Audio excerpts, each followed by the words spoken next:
and welcome to the live Traka streaming. We are here at the finish of the Traka. I'm here with Till. I'm Maya. Will be your host for this event. Yeah, we've been seeing an event. It's been really emotional, no? With all the weather, all the riders, all the emotions. I think I've never seen the riders so nervous. It's been wild this morning. Hello from me as well to everybody joining us out there. It's been a tense morning. I want to say the entire weekend so far, the lead up has been tense. If you've been following around, you know there was unusual weather for Girona. The 560, the adventure distance, had to be cancelled after being postponed for 24 hours, which made the 360 and the field even more stacked, even more stellar this morning. And as I was rolling up to the start this morning, you could see the athletes, the rider. I mean, we're talking 360 kilometers. We're talking mud out there. We're talking a long day, an incredible hike-a-bike section and everything in there. And yet, like here from SD Works and so on, literally doing like warm-up sprints just to make sure straight out of the gates for the 360, going full gas and putting the hurt on. So it's been a very tense morning. Yeah. Since the start, they were going full gas. And yeah, as you see, we've seen images of the events, what's been happening around Girona, images from the races from last year, from the events. Yeah, Traka, it's a party, the atmosphere, and finally the sun came out because it's been a couple of days that, yeah, it's been, the weather's been crazy. We needed water, but the timing, it's been a bit... Absolutely, and I can tell you one thing, you're going to see the graphics in a moment, and then very soon we're going to see the live pictures as well. We're going to let you know once riders pass through the 290 kilometers what the current situation is. We're going to loop you in with footage of earlier today. But one thing we can promise you before all this is happening, it's going to be an incredible finish. I think it's going to be even wilder than we expected right now. Without wanting to jump the gun, we got 11 incredible riders in the front group. They are in the climb. They've gone through that brutal hike-a-bike section and everything. Everybody's been covered in mud after the torrential rains we had the last couple of days. It's beautiful and sunny now. Yeah, we can see the weather from the morning. Look, the humidity and it was super cold. Absolutely. If you check on Instagram on the Traka, you'll see the pictures from even before the first aid station. We've got Mattia in there who is just covered head to toe in dirt already. We even put up a washing station at the first feed zone because there is so much mud on the route, but everybody seems to be having an absolute blast. And as I said, it's a smash fest, and it's going to be wild final 70 kilometers. We'll definitely need to talk about that first aid station because I've never seen anything similar. Like, it was like a Formula One bike wash, and then somebody putting some bars on the riders, and then, wow, what? We'll have Federico here after. That's the one that manages the team, and he can tell us about that because I've never seen that in cycling. No, and it's something we decided to have in this race that's allowed, and that is support at the aid stations, at the feed zones for the riders. So it just makes the whole thing even more entertaining. The riders can focus even more on racing hard.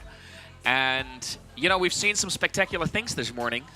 We've seen those riders in the back. I mean, we're talking close to 800 riders signed up for the 360, making their way this morning. Some of them already packed, knowing they're going to sleep tonight. Some of them even booked rooms, you know, somewhere near the coast or somewhere. I would do that for sure. Of course. Wake up with the sunrise at the beach. How good is that? But then you've seen, like, the most sleek racing outfits. I'm very much looking forward to seeing one of our top riders who's... all in white.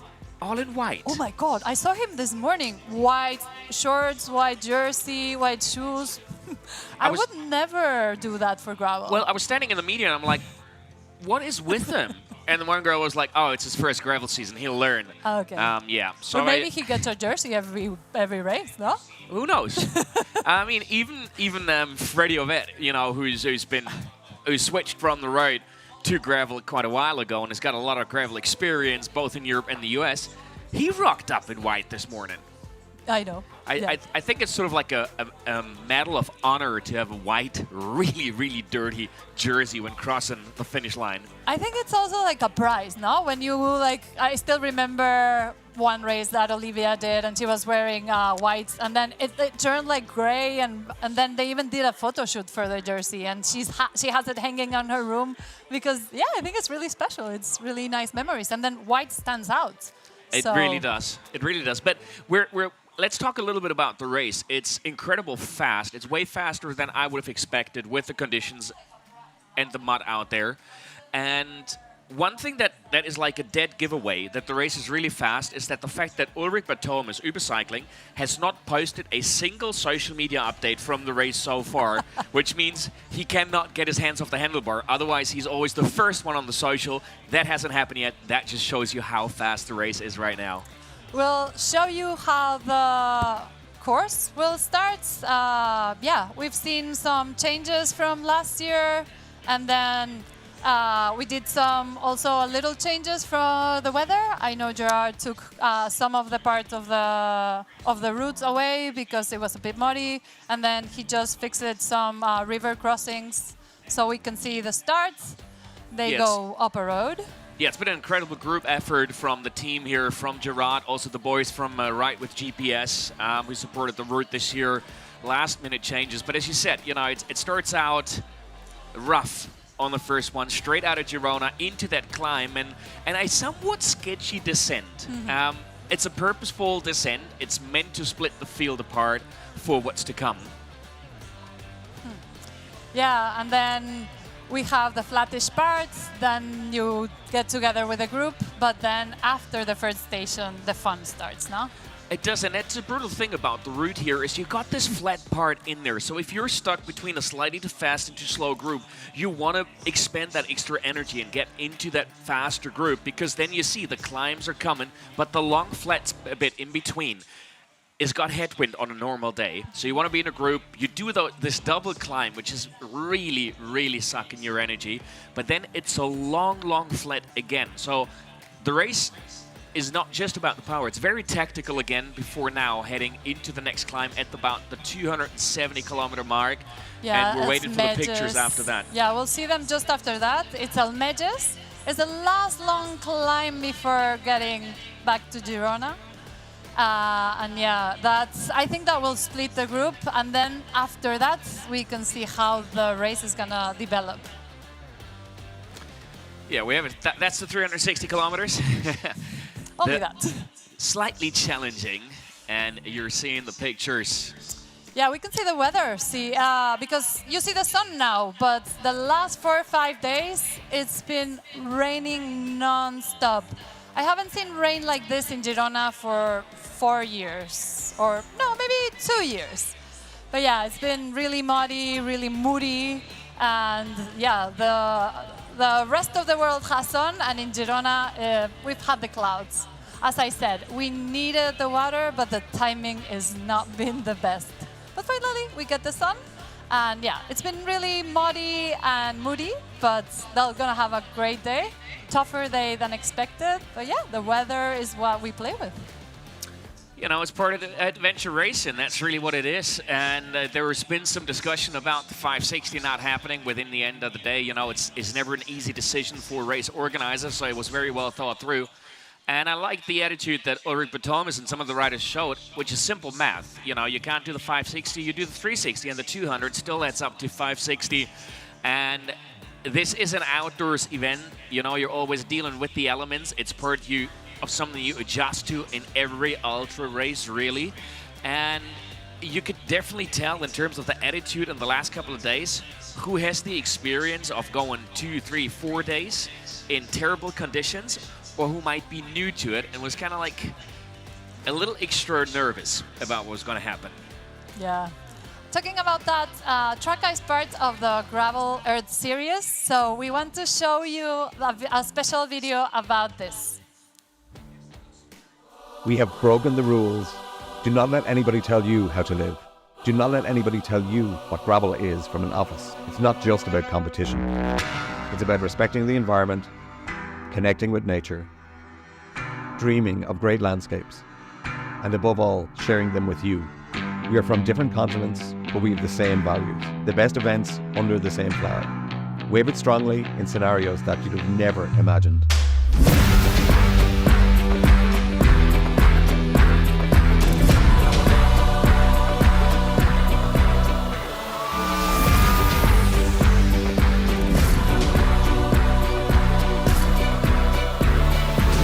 Take the right to live our sport to the ultimate. Welcome to the revolution. Welcome to the Gravel Earth Series. So yeah, this is the Gravel Earth Series. It's the second year that it's going on. It's grown a lot. Now we have the global races and the national races. Yeah, I love this series. It's pretty interesting for the riders. It's incredible how it's grown in the last couple of years. It's amazing. Like, I remember coming here a couple of years ago, and this was a pretty cool gravel race already. But I think it really exploded last year with the whole series and everything coming together and building a reputation. And you can see it in who dedicated themselves on the top level for the series this year already. And we're seeing so many of the top pros in the race here and elite riders, both in the women's and the men's. And I know everybody's waiting for the live pictures. We're going to have them as quickly as possible. It's incredibly remote terrain out there. And, of course, just now they are in that climb that you mentioned. So very remote and very little coverage. A lot of trees out there. But we can take you a little bit through what's been happening. We've got 11 riders in the men's in the lead. They're about 30 minutes, 40 minutes ahead of the women's lead group. And if we look at the women, we've got 3 riders in the front, and we're kind of missing one person there, which is last year's winner, Amity. She's got a 5-minute deficit right now. We don't know if it's the legs, if she's just taken more time at the 8 stations, you know, if she remembers from last year what it is, if it's a tactical race for her. But I assume with riders like Geertje in the front from SD Works, with Sarah Sturm, who definitely wants redemption from last year and not getting nutrition right, you cannot be too tactical right now for the final roughly 100 kilometers for the women. No, it's a long race. It's a long day for a lot of them. It's the first time they're doing such a distance. I know G has raced and she has a lot of power, but she's never done more than 226 kilometers. So yeah, it's just, I think everybody has its tactics, no? Maybe Amity wanted to save some energy to have it at the end. They all have experience, so... I mean, the fact is, they still got one of the major climbs ahead of them. So it's sort of a make it or break it climb. It's not too long. It's about 4.5 kilometers, but it's a challenging one, and it is late in the race at about the 265 sort of kilometer mark. And that's where we're going to see some of the moves. And that's also what we're waiting for our updates, really, on the men's race. Because we heard from spotters on the course that riders like Mattia look really, really good. I think Robin Gempele was in there as well in the mentions. They look like they were getting ready for the attack on that final really tough climb. Yeah, we can see how they're doing. These are the positions. We've seen Matthias, Tobias, Diedrich, Niels, Sam there, Peter. These are the... I mean, yeah, if you look at it right now, you know, this is not the standing. It's just some of our favorites we got in the race. From Switzerland for Pass Racing has dropped back just a little bit. So he's got about a 4-minute gap going into that final climb. Diedrich Dehlen looks like he lost that front group as well. But Tobias Merck Kongstedt, who had an incredible race here last year already, he is up there with Mattia De Marchi. Robin Gemperle is in there, the man who won Atlas Mountain Race already, former mountain bike professional, who really hit the ultra racing scene in gravel with a bang, underestimated by a lot of riders, but he very quickly made a name for himself in the last year and a half in the ultra and gravel racing scene as well. So a lot of firepower in that front right now. Yeah, Diedrich, he's done a lot of Trakas. He's kind of a local. No, he changed from 200, that was a faster race, but now he's specialized in 360. Oh, absolutely. He knows all the course. And he loves it, and he is like, he's on that verge, you know, like pretty much every single race report you read from him is like, I went with the front group until the last third of the race, and when they attacked, I was just missing that last punch, but I have no doubt he's going to get there, super dedicated to his craft. And then another man we see him on the screen here in our favorite list as well, and he is in that top group, and that's Freddie Ovett. And we chatted to him yesterday at the SRAM booth, and he is eager to finally get that first coveted win. He's been doing incredibly well at the big gravel races around the globe in the last 2 years, but he just kind of like missed that big win. And he is really keen on getting that. Here he is, an adopted local down here in Girona. He spent so much time down here. We love having him here. So it's going to be very interesting to see how the race unfolds once they go into that descent and then into the final stretch home. Which, don't get me wrong, we're always talking about that final climb, but, you know, the rest isn't freewheeling on the way here. But let's look at the women a little bit. Yeah, of course we have Amity, that's the defending champion, and yeah, it's on our list for sure. You know, Amity Rockwell, we said it a second ago, she is trailing that lead trio a little bit. And we got Sarah Sturm in that lead trio right now. We've got Getje on there, who for reasons I'm not sure about isn't in our top 10 recommendations right now, pro list. And neither is the third lady that's in there. Yeah. So Carol Migon, another one of our pass riders, in that front group, or at the front of the front group, really. She is putting the hammer down. She is really going relentlessly, you know, representing a huge team that came here from Panama. And she is the woman of the hour right now. Sarah Sturm trying to hang on, Getje trying to hang on. So I'm really looking forward to seeing those three go into the final climb, because I think it's just going to be a complete shootout between those three. They do not want to risk a finish line sprint down here. Yeah, but also we have Dani. Dani has a lot of experience on this terrain, and she's chasing, and for sure I think we'll see her fight. Oh, yeah, absolutely. And I mean, you know, we got Emily, we talked about it. We've got Luz Valentina in there as well. It's going to be a very wild ride. Yeah, I've seen G and Clara are working together, Carol. I think, what do you think is going to happen after the climb? Will they attack? Will they work together till the end? Or what could be the strategy? Well, I mean, it really depends on what the dynamic in the group is right now. You know, they are going to check each other out right now. And I feel like, I assume that we will see an attack. The question is if it's one or two riders working together. So if two of them spot that one of them is just showing a little bit of weakness, they're going to join forces and attack and try to bring it down to two riders if somehow possible. If they're all going into that climb strong, I think Getje will be one of the riders. She will make a real effort to break the other two in that climb, because one thing she's really good at is time trialing at home. Okay. Yeah, but they all know the course pretty well, especially the last single tracks. The first position there, I think, has a lot to... There is no doubt. And the one thing we cannot underestimate, the one is the pedigree in cycling in general. The other thing in a race like this is the experience in ultra racing, in the distance, in the terrain, and everything. We are seeing so many pro cyclists and former pro cyclists just making their move into gravel, either in the off-season or between races or towards the end of their road cycling career. So some of the best road riders in the world now trying themselves out, but a lot of them struggling to actually win races because the experience of full-time gravel and ultra races just really weighs a lot still. I think that's the thing I like about these races, because you have people coming from the road, people coming from the mountain bike, but also you have the specialists from the gravel.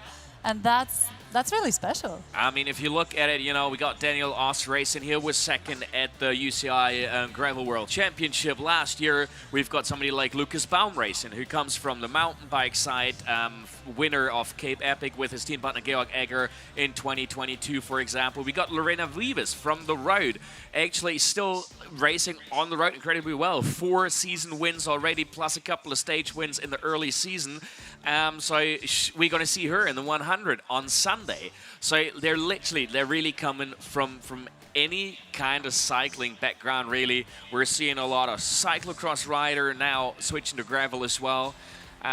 It's a very colorful mix at the moment. Yeah, I love this kind of event because everything can happen.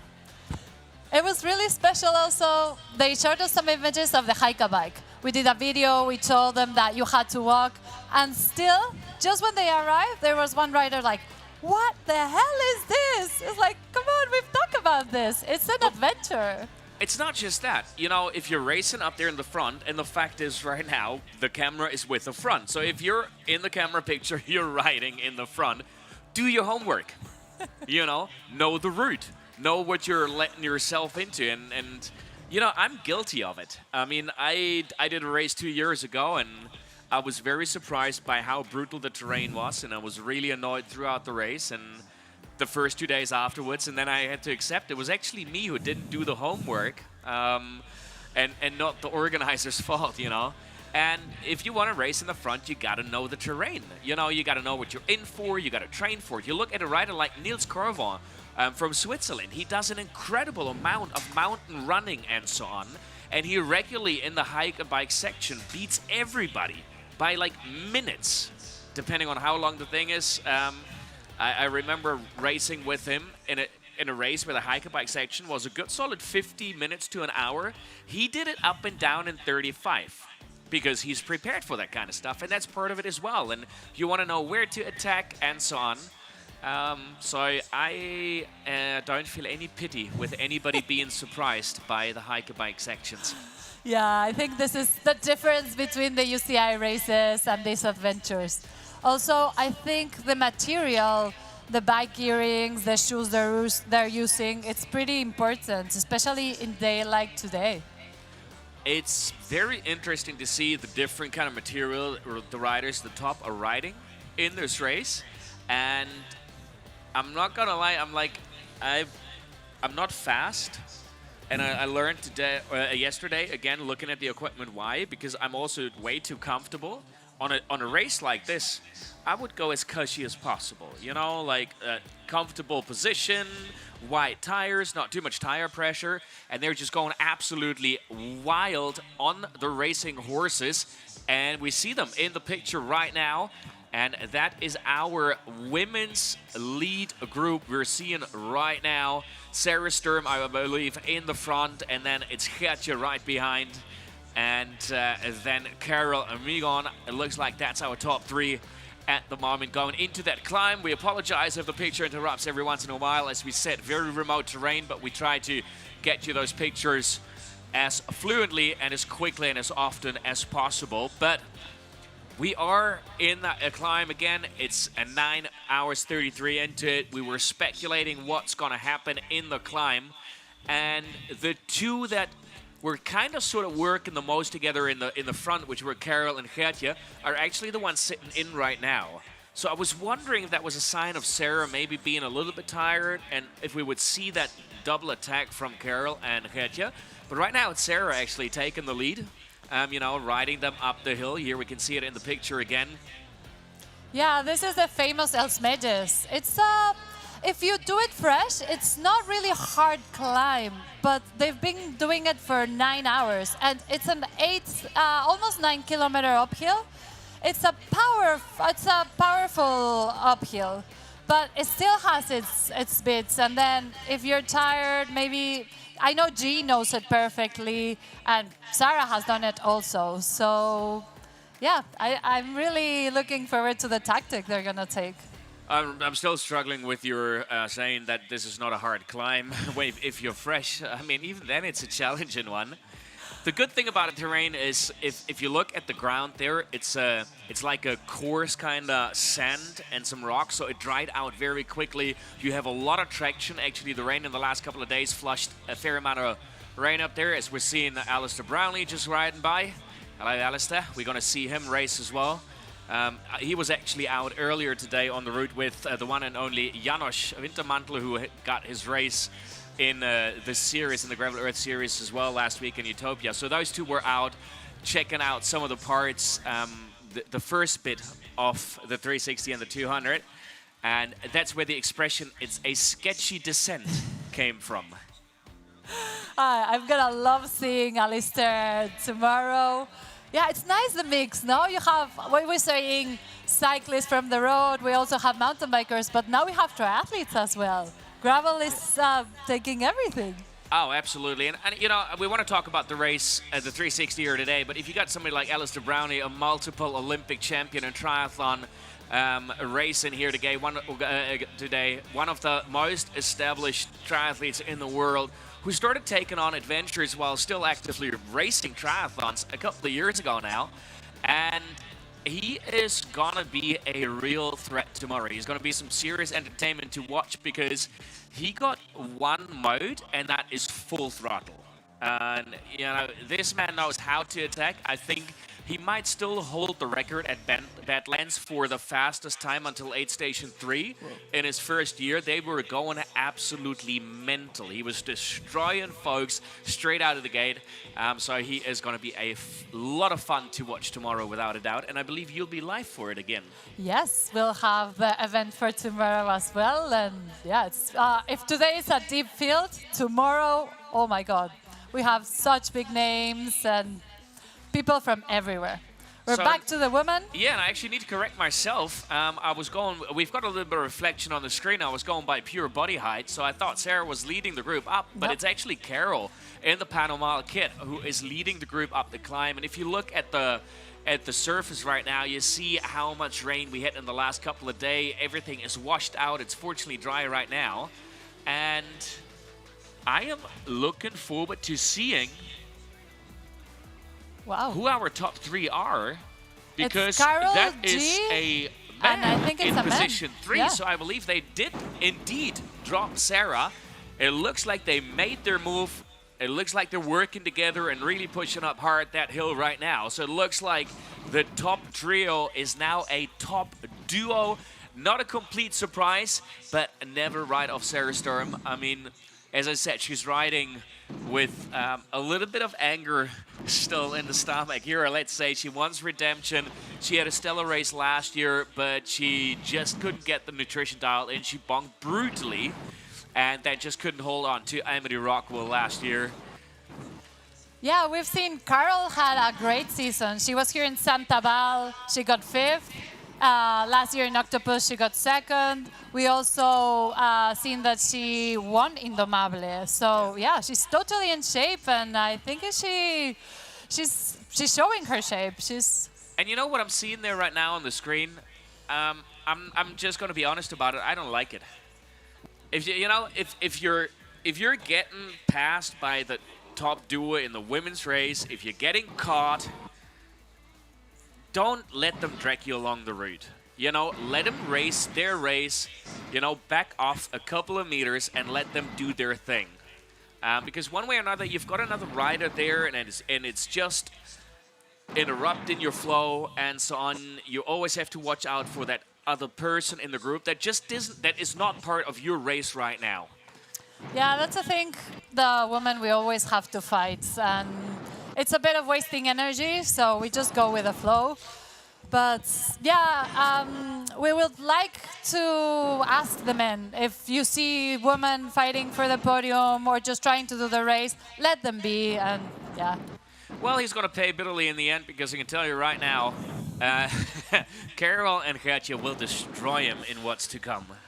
Yeah, G is super strong. She knows this course. She studied every rock. And yeah, she was nervous. I was talking to Anna yesterday and Anna today, this morning. We saw G arrive, and last minute she was deciding what to wear. She didn't know if she was going to be too cold, too warm. She was taking off her leg warmers.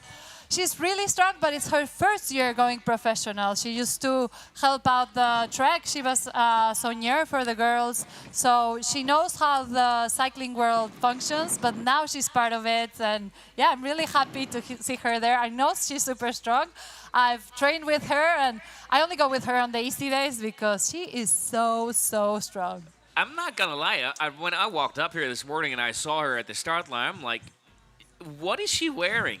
she is gonna be too hot. She was literally like, she's got the leg warmers on, she's got a long sleeve on and everything. And, you know, it was obviously that's going to be a beautiful sunny day. But I know our friends at Panomal can hear us. And I think we should get somebody here who can tell us a little bit about Carol, because I want to know what their guess is. Who got the better sprint, if it comes down to a sprint or if it comes down to a time trial in the final 5 kilometers? Who got more punch? Were some images from the first men of the race. And it looks like they're heading into that feed station after the descent. And we're seeing Mattia there for sure. They're going a little slower right now through the turns. But, yeah, we're trying to get that look back. So it looks at the moment, having that camera in the 3rd position, that might be the sign that we've seen that attack from Mattia that we expected. There is somebody trying to catch the group now. We're waiting for the official update on the riders. I assume that the rider, if I look at the jersey that was with Mattia, that might be Robin Gempele, but I'm not 100% sure. So it'll be interesting to see once we get those updates. The official timing splits, they should be coming in soon from the 290-kilometer mark.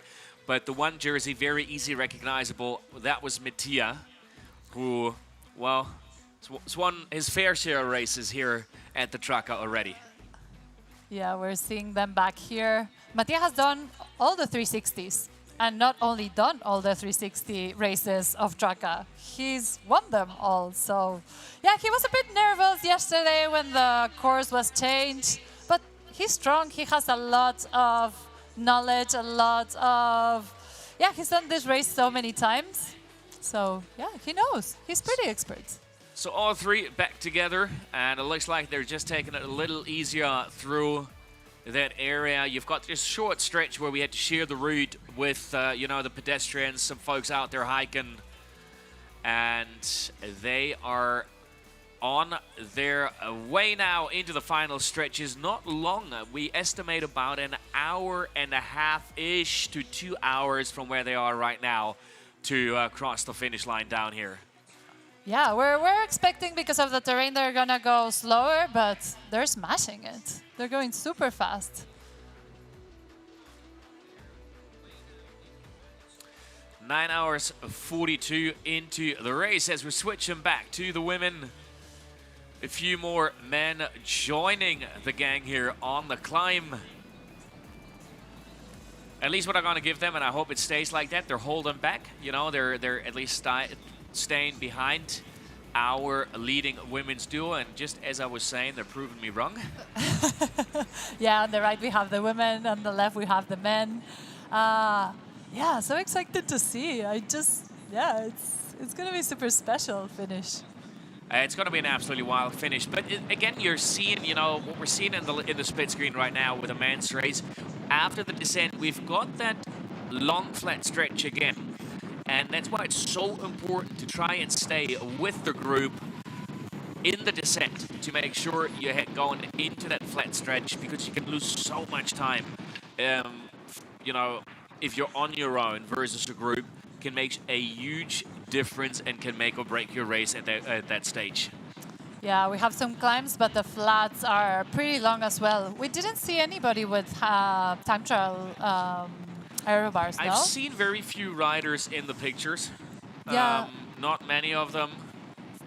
I didn't see anybody in the start. Last year I saw a bit more people, but this year, maybe because of the puddles, or... Yeah, I'm not sure. I mean, we've seen Sebastian Breuer, who is a Badlands winner as well, who was supposed to do the adventure distance and then decided when that got cancelled not to race anything at all. But he had the whole setup with aero bars ready to go. So some of them are going for it, but you know, you've got some of the flat stretches here without a doubt, but you've got also a lot of climbing, a lot of technical terrain. You've got the hike bike section and everything. And really, if you know you can race with the group, you don't need the aero bars on this terrain. Yeah, for ultra, maybe longer distances than this, it's just for changing the position, no? The back, the hands. But for 360, now that it's becoming the quickest distance. That's what I mean. If you look at the top group, you know, that's riding here, it's like the 360 for them is a short day. You know, it's a race without having to sleep somewhere or without pushing through a couple of nights. They're literally going to have a daylight finish. So it's like a super sprint for them. They don't need to change the position or anything that much. And the great thing about this terrain is just that the terrain in itself forces you to change position on the bike so much that you're really using every different muscle group in your body, and you get to relax certain parts as much as you can relax at the pace that they're going. But there is the change in rhythm and in position helps a lot. Yeah, this kind of course has a bit of everything. A bit of up, a bit of down, single tracks, technical, rocky descents, as you say, sketchy descents. The Haika bike, it's a good way to see the view, the sun, the sea, the mountains. Oh, yeah, we can see them footage here from them suffering on the right, on the left. Yeah, no, but I love how you pointed out that that is not a challenging climb if you're fit. Yeah, no, that looks super relaxed to me. It's just a little part. But after almost 10 hours of riding, maybe it feels a bit harder. The really evil thing about that climb really is the fact that it's got sort of a false top, a false peak. You're going up this steep bit and you're up there and you think this is it because it starts going downhill a little bit, but then it doesn't. And there is this counter climb which actually makes about a quarter of the overall climb. So it's another kilometer counter climb that you're doing there. Look at their position. They're suffering. Oh my God. Well, and it's the attack now from Carol from Panomal. She has attacked in the women's race right now. So she is pulling away from Geertje at the moment from SD Works. And now we've got this short false top now. It's a short flat bit.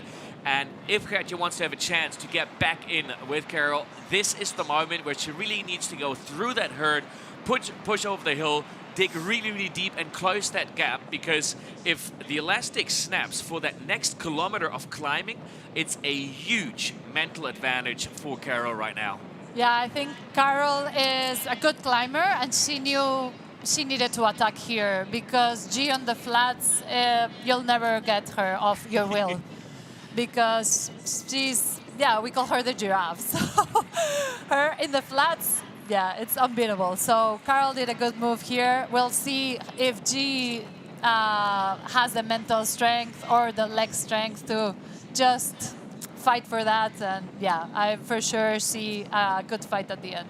I mean, there's one thing about her. You know, Carol is an amazing bike handler and descender, but Geertje is a bit of a maniac descending, I want to say.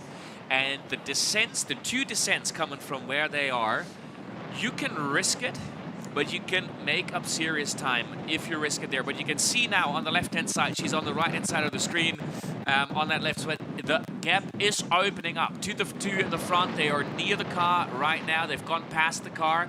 So the gap is there, without a doubt. Carol has gone. Geertje is fighting, absolutely stay with, but she is looking... She's looking a little tired right now. She has to let the two men they initially caught in that climb, she has to let them go as well. And let's see, we're trying to set the camera to the front.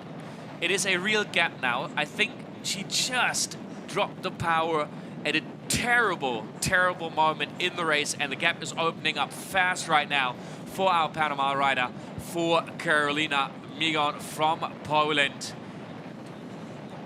Maya, was that the decisive attack? You know Geertje better than most riders around here. Can she come back? Oh, that's a really good question. If she's having a good day, yes. But sometimes her head plays mind games with her. And I know she's really strong, but hopefully she's a good state of mind. And then she knows the flat is coming and she knows her strengths. But as we said, it's her biggest distance has been 226K. So maybe this is the point that she's doubting herself. I think everybody knowing Girona and her friends, we know she's strong enough, but we're gonna see if she believes in herself, because we all believe in her. So I think we've seen the decisive moment. Hopefully she has the head space and the head mind to go and catch her, because I think this race deserves more of a fight. And I see it coming. I'm a believer. Oh, absolutely. You just never rider off, without a doubt. You've got that long flat bit that we're seeing now in the men's race, and that's the opportunity. You know, it depends a little bit on the scenario right now, how we see the race unfold for Carol as well. Carol is not on her own when she attacked. One of the men went with her, so we'll need to see how that plays out, if he decides to stay behind her or if he decides to go with and yeah, help her in a way. Yeah, this is always the question, no? Should we have our own starts? Should we respect just to ride with women? I don't know, it's just... No, we don't need your own start. We just need the riders to respect the women's race. That's really the only thing we need. So, you know, if you're in a situation like that, you stay behind. It's that simple. You do not put yourself in front of the decision of the women's race and influence it. Yeah.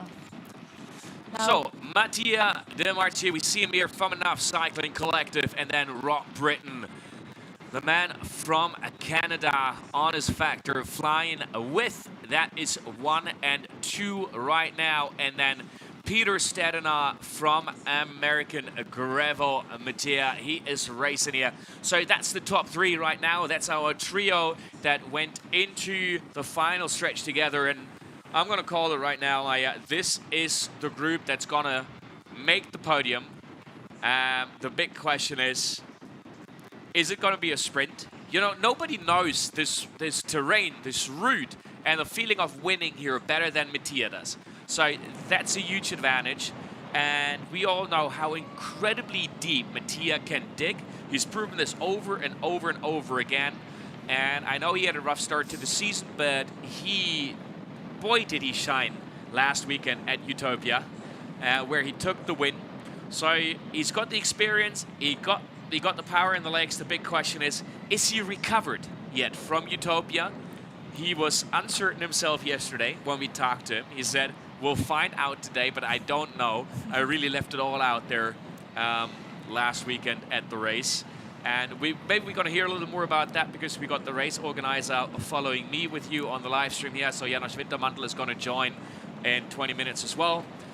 So I'm looking forward to hearing his best guess on who in the top 3 is possibly going to take the win here today. Yeah, we saw Mattia. He was telling us that he wished there was more uphill. Of course, it's his strength, is what he likes. He doesn't really like the flats, but yeah, he's strong. But yeah, he was wishing for a bit more uphill, and he was a bit disappointed for that part. But we all know he can win whenever he wants, wherever he wants. But with the riders that are with him, that's another thing, because it's Americans on European terrain, and they're pretty strong. They had an amazing season. Peter's come from winning all the waffle, the Belgium waffle. So yeah, he's been racing a lot. He has a lot of experience. Not ridden a lot in Europe, but yeah, it's going to be a really, really good fight. I think Mattia has, some challenges. Oh, yeah, without a doubt. I mean, you know, and Rob Britton, if you look at it, he is a former professional race cyclist as well. So used to race for Rally. And one of the things he was really good at was time trialing, which is kind of the thing that's happening for them in the final stretches. So I'm very intrigued to see how this continues. And we can see there is a 4th rider, and I'm trying to find out who it is. He's on the left in the split screen right now. We saw him head out of the aid station about, I want to say, roughly a minute behind that tree on the front. And I have no doubt he's got updates in the aid station how big the gap is. This might be one of our Panama riders. I'm not 100% sure. It looks like it. And if that is the case, you know, he still has a chance to catch that group in the front. But again, Rob Britton, Peter Stedena, Mattia De Marchi in the front there. You got to risk something to get back into that group. Yeah, because also it looks that they're pushing, but are they looking into each other? What's happening?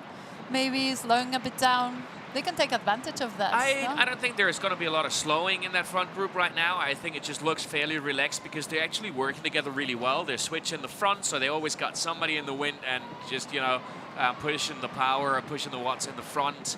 And so they're doing this really well. It looks like we've got a little bit of a neutralized race in the front at the moment. And they're going to leave the real attacks to you once we've got those rollers closer to the finish line again. Or then, if everybody makes it over those rollers, a potential finish line sprint. And I think the finish line sprint, we've seen Mattia be very smart about positioning himself, but it's a whole different beast today because you can't just simply go by what's the inside line. I wonder if anybody of them checked this morning where the dry and the wet line is, because you've got 2 turns you got to make, 2 narrow, sharp turns. We've got sort of a horseshoe finish that they're headed into. So it'll be interesting to see how that sprint unfolds. Do you think they've done their homework? I really do not think that any of them took the time this morning to look at where's the wet corner, where's the water deeper at the finish line. And we were talking about, like if you're out there on the screens, what I'm talking about is that I'm wearing hiking boots and they are covered in dirt all the way to, well, basically almost to my knees, I want to say. No, to my ankles. So it is a muddy finish we're seeing today. Yeah, it's been a mud fest around here. Everybody's wearing their fisherman boots. And but don't you think from the morning to the evening, the conditions can change? Oh, of course. I mean, we're seeing the terrain dry out more and more, but not the finish line. It's just, it's sort of clayish dirt. We've got a lot of grass that just keeps everything a little moist, a little covered. So that's still going to be a wet finish. But you can see in the pictures right now, I mean, we're talking this terrain that had crazy water puddles and everything in the last couple of days. And it's dried out really nicely. We had the last heavy rains this night, but until now, it's been beautiful sunshine all day long, and it makes a huge difference right now on the route. Yeah, who would have thought after 5 days of non-stop raining, hailing. I haven't seen storms like that in a few years. Yeah, and now everything's so dry, and yeah, we needed the water, but the terrain, it's just changing so much.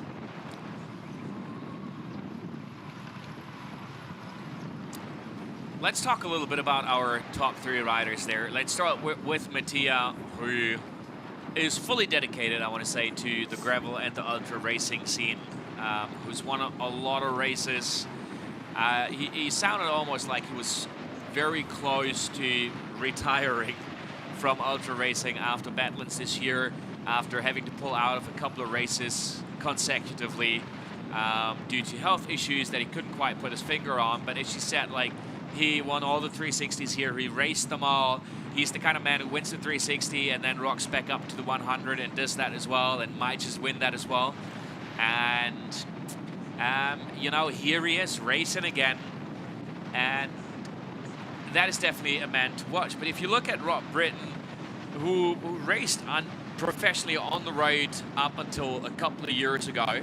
Last year he won Badlands.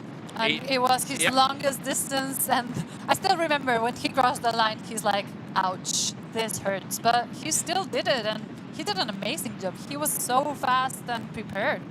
Oh, absolutely. And I believe that Badlands was even his first long-distance gravel race. And he initially won it straight away. And so that just proves how well prepared he is, that he really knows or knew what he was in for, and he knows what he's in for today. And so, he still won the time trial championships in 2019 and so on. So it's not that long ago that he raced professionally, and he's got that time trial experience. I talked about it, which might play into his cards towards the end here, especially when it comes to starting a sort of a long pulse sprint towards the finish line and positioning yourself perfectly for the finish line. Yeah, we have 3 really experienced riders here, some on the road, some on the gravel, but definitely they're all really strong mentally, and they can play the game. Oh, Yeah, 100%. I mean, and if you look at Peter Stedina, you know, he's been racing sort of professionally. He started in the juniors, and you know, when he became junior national champion in 2005 already, and he's been racing all sorts of different things since then. He was a under 23 time trial national champion. So again, he was, you know, he won smaller tours and everything. He raced into the top 10 at races like Liège, Bastogne, Liège, and so on. And so, again, very experienced from an early age on. And he's been in the gravel scene a lot longer. I mean, it's I believe 2019 was the first time he won the Belgian Waffle Ride, which is one of the really established races, while still racing Vuelta a España, for example, and Tour of Utah. So another one of those riders who transitioned into gravel races while still actively on the road. But he's got 5 years of semi-professional, if not professional, gravel racing under his belt now. Boy, I would not want to pick the winner quite yet. I think they're all thinking about what's going to happen. They see their similar strengths, and yeah, I wouldn't want to be in their shoes at the moment. Oh yeah, absolutely. And we finally know who our fourth rider, who's on a solo ride right now, is, and it's Simon Nordal Svensson, another name that we expected to be up there in the front. Another rider who has been doing really, really well in recent years, also in the Gravel Earth Series. And he is a super strong rider. He's got an incredible sprint to the finish line. But I think looking at the overall setup, it will be very, very hard for him to catch up to that trio. Do you think maybe they start watching each other and then he has the opportunity to get them? It doesn't seem that far away. It's not that far away. It really depends on if you can see them or not. He is, compared to the other boys we're seeing, he's still a puppy. You know, he's 25 years young. And he's got that power and everything. The question is really how much energy did he leave out there? And you can see the problem right now is he is fighting. He's fighting really hard, but he has to fight every meter on his own. Yeah. There's no support, and the others are switching around. It's a good trio. They know he's behind. They know how well of a sprinter he is. He's proven it against those boys in the races, in the Gravel Earth Series. So I have no doubt that the top trio will try everything they possibly can to keep Simon behind them. Yeah, definitely agree with that one. And it looks also like it could be a bit a long race for him, no? That young, that kilometers. I know they're used to, yeah, but... I mean, you know, with the energy, the power, yes, he does really well in some of the shorter distances, but he also has the experience with long races. So I don't know. I wouldn't put it past him. I think he knows what he got himself into with the 360. He knows exactly what he's doing there. I think right now it's just a matter of the other three being just a tad stronger. But for me, seeing the way they pedal, like it seems a bit, yeah, he's having it's not as easy as the other three are pedaling. I think he's suffering a bit more than the others. So this could be something to have in mind. I know he's strong, but yeah, the way he's pedaling, it doesn't look that simple as the others. And it's quite interesting, you know, if you look at him, like the way he transitioned into gravel riding came actually from after sort of racing a semi-professional under 23 career. He really kept himself fairly fit with Swift racing of all things. And, you know, I don't know if it was the overkill that he just like went the complete opposite at some point, but he then transitioned into gravel racing fairly quickly, not too long ago really. And 2023 actually was his first ever gravel season. And, you know, he hit it with a bang. Definitely, he found his sport. He did. He definitely did. And I'm glad. I mean, I'm glad he is not on Swift, but here today. Yeah, what a change of days we've seen.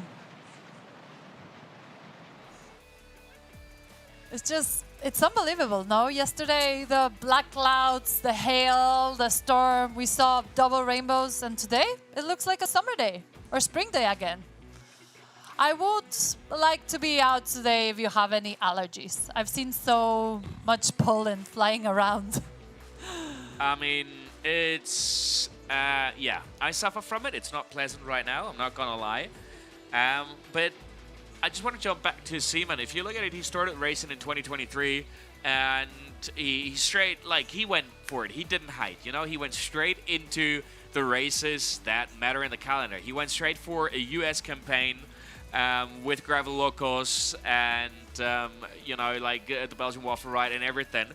And did really well there. He raced Unbound 200, learned a few things there, took a little bit of a break, meant to race Finland Gravel, which he then skipped, which was the best idea ever because just half a year into his first professional season as a gravel racer, he took his first professional win at the UCI in Van Huysen and was like, oh, well, you know what? If I can win 150s, I really should do an 800-kilometer race with 16,000 meters of climbing. So in his first year, he went straight into Badlands to race there. So he does have that ultra experience.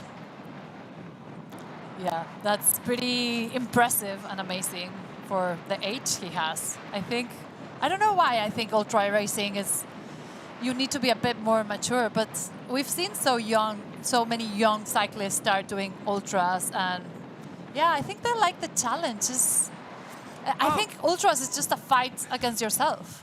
Yeah, I mean, you know, he's learned that, or he felt that more than a lot of other riders. He described himself as feeling like an 80-year-old man, or his back felt like an 80-year-old man in Badlands. He ended up in fourth, by the way, doing incredibly well, but he had so many learnings from that race. It was a rough, well, sort of 40 hours for him in the race. But yeah, he's here today. He's trying to catch that top trio. He's holding up the colors of Panama. And you see him absolutely grinding here. So he's really leaving everything out there. But looking at where he's coming from Norway, he does like the climbs as well. So I think he's wishing right now that he did not lose that front group in that last climb, no doubt. Yeah, it's such, as you said, it's just tactic.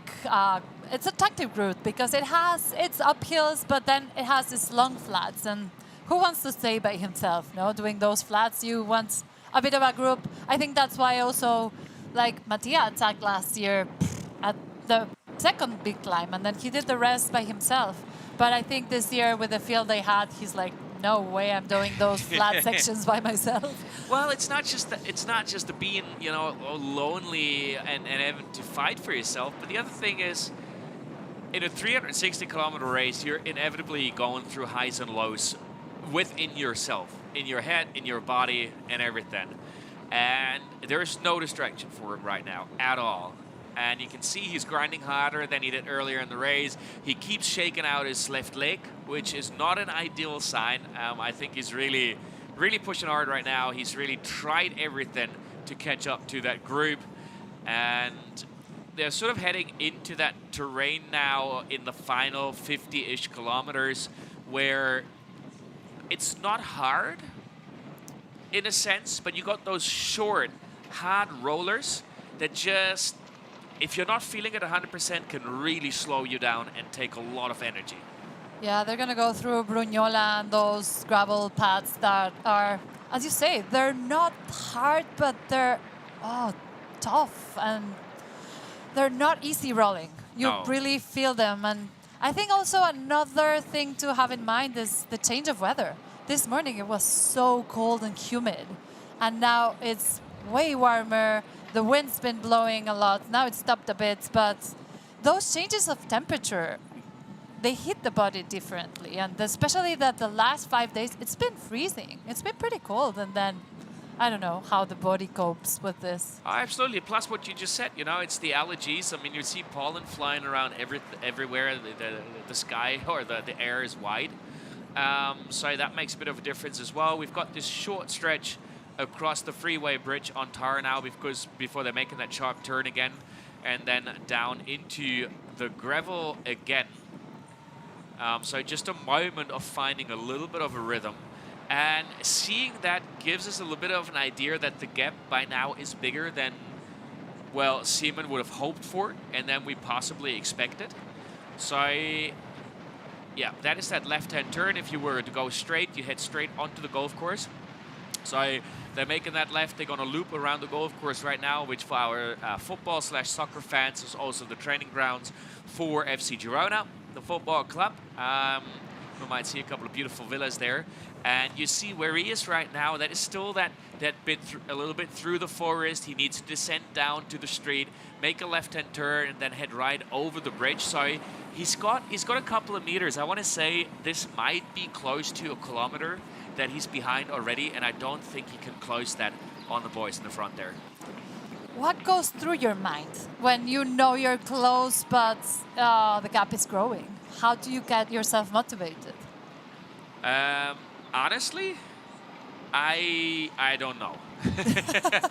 No, seriously, this is hard. If you're at that point, because it's not just that, you know, he came through the aid station. He heard how small the gap is and said, okay, I'm going to risk it. I'm going to put more power out than I have planned. I'm trying to go close the gap.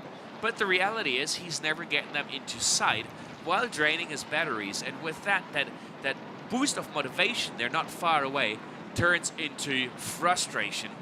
And that makes it really hard. And it is an experience he had exactly like that at Badlands. He lost it around like one of the last aid stations. Lost a lot of time there. Ended up in fourth again, as he is right now. And had to pretty much solo at home, feeling very uncomfortable in his own body, the same way he looks right now. So it's kind of like history repeating itself for him right now, which does not make it easier.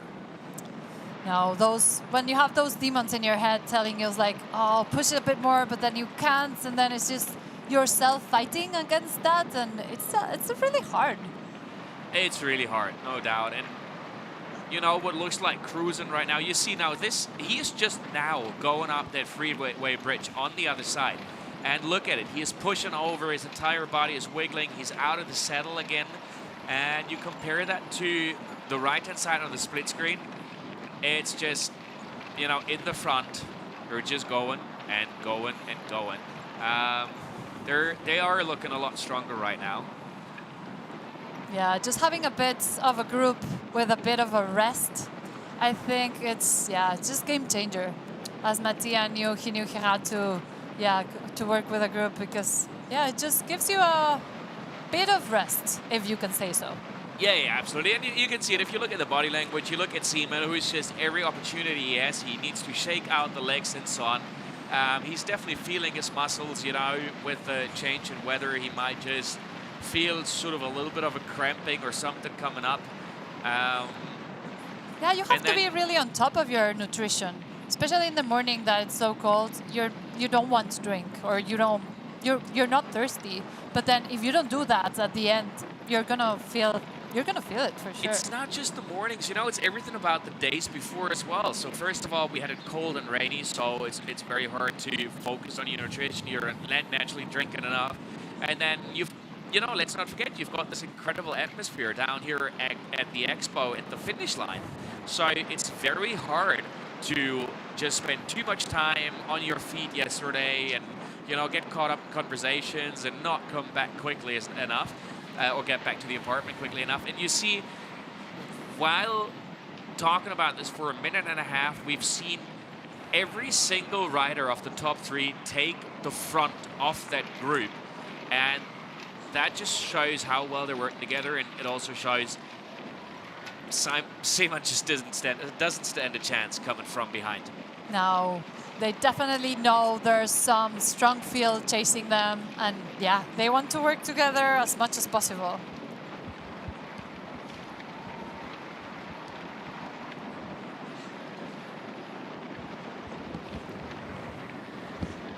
Well, Maya, it's been fun from my end. I might join you a little later again, but I hear the man the mastermind behind the whole thing, is back from the Trek, and he's been following the action for most of the day. He'll have even deeper insights, and he knows exactly what's been happening in the front. So I'm saying goodbye for now. Thank you very much. Thank you guys out there for listening. Thank you, Till, for joining. Thank you very much for telling us all you know, and it's been a pleasure having you here.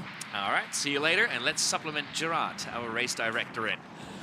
Yeah, well, welcome Gerard. He knows a bit or two about the terrain.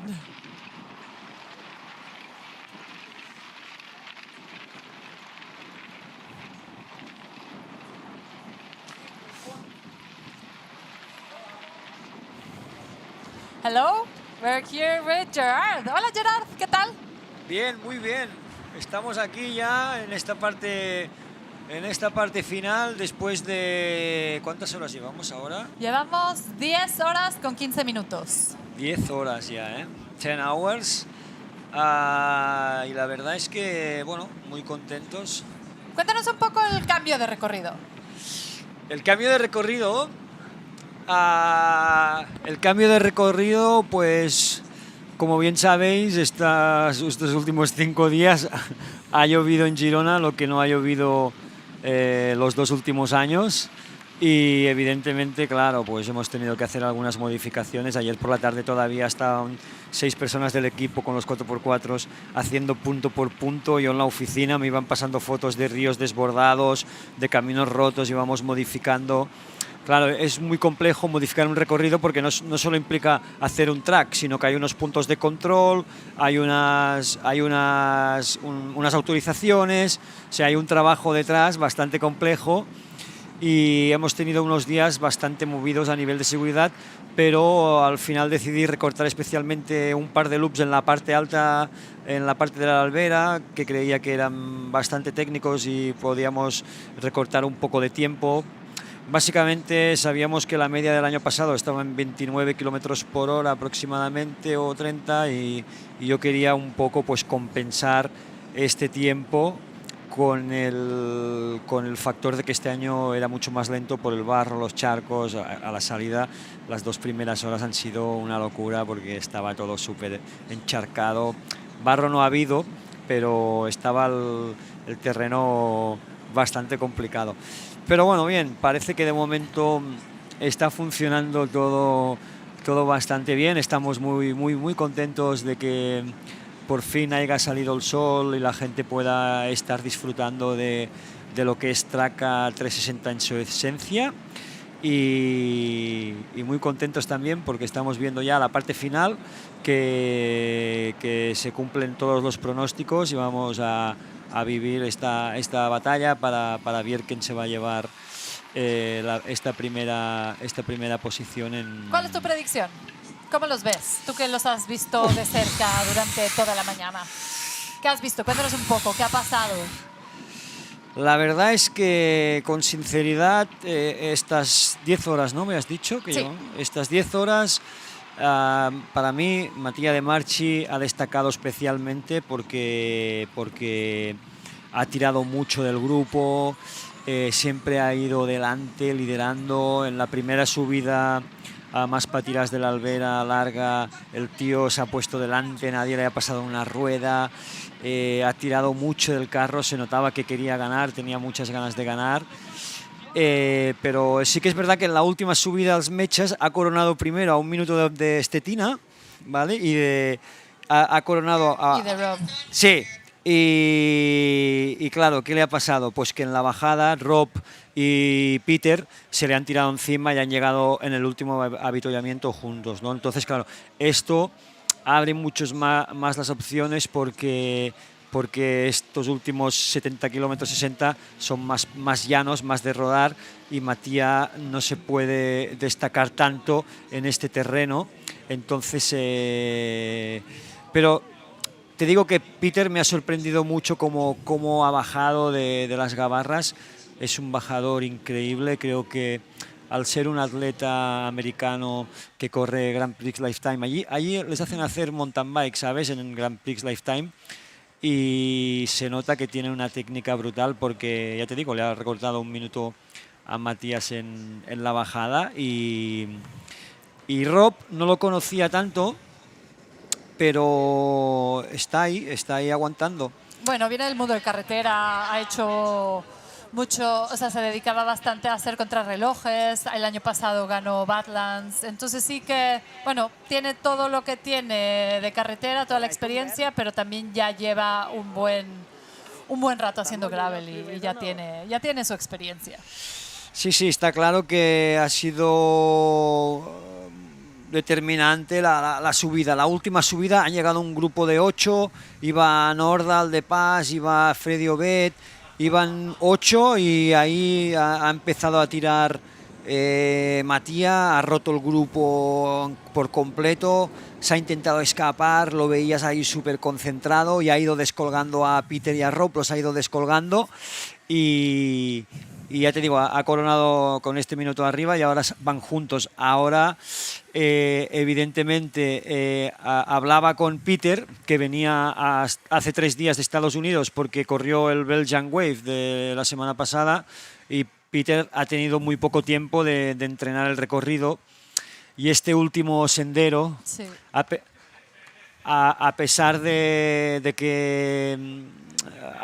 que es un tío muy técnico, quieras o no, Matías se conoce este single track a la perfección y creo que Matías aquí tiene un poquito de ventaja en ese sentido, pero vamos a ver si podemos recuperar estas imágenes y os puedo decir por dónde van y más o menos lo que les queda, porque ahora veía que entraban ya en Vilubí d'Onyar y una vez pasas Vilubí d'Onyar entran en un single track que va paralelo al río Uñá, que es un single track bastante técnico y ahí seguramente si Peter se demuestra que es más técnico que Matías, pues puede ser que descanse un poco más, ¿no? Pero ya te digo, estamos aquí y también tengo ganas de conectar con las mujeres, ¿sabes? Porque claro. Aquí estamos viendo un poco lo que ha pasado en la mañana. Estamos viendo cómo pasaban por Capmine, era un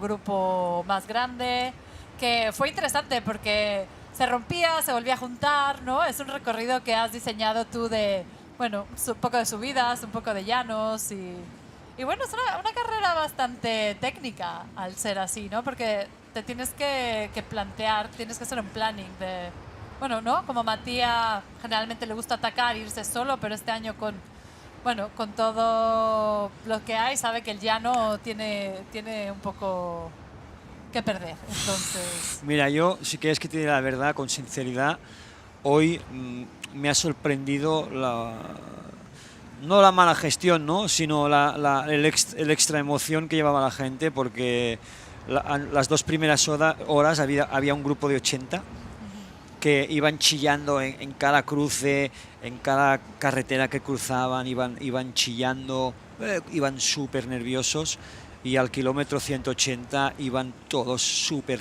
hechos polvo, súper reventados. Y mira, ahora tenemos imágenes en directo, creo que esto es antes de llegar al avituallamiento de Casa de la Selva.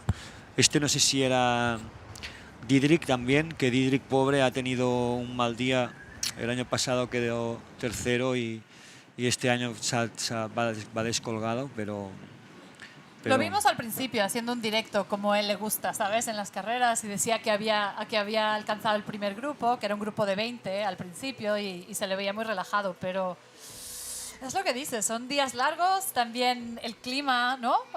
Hacía mucho frío en la mañana. O sea, empiezas muy frío, luego te va cambiando. Hoy parece un día de primavera, el polen también te puede afectar. No sé,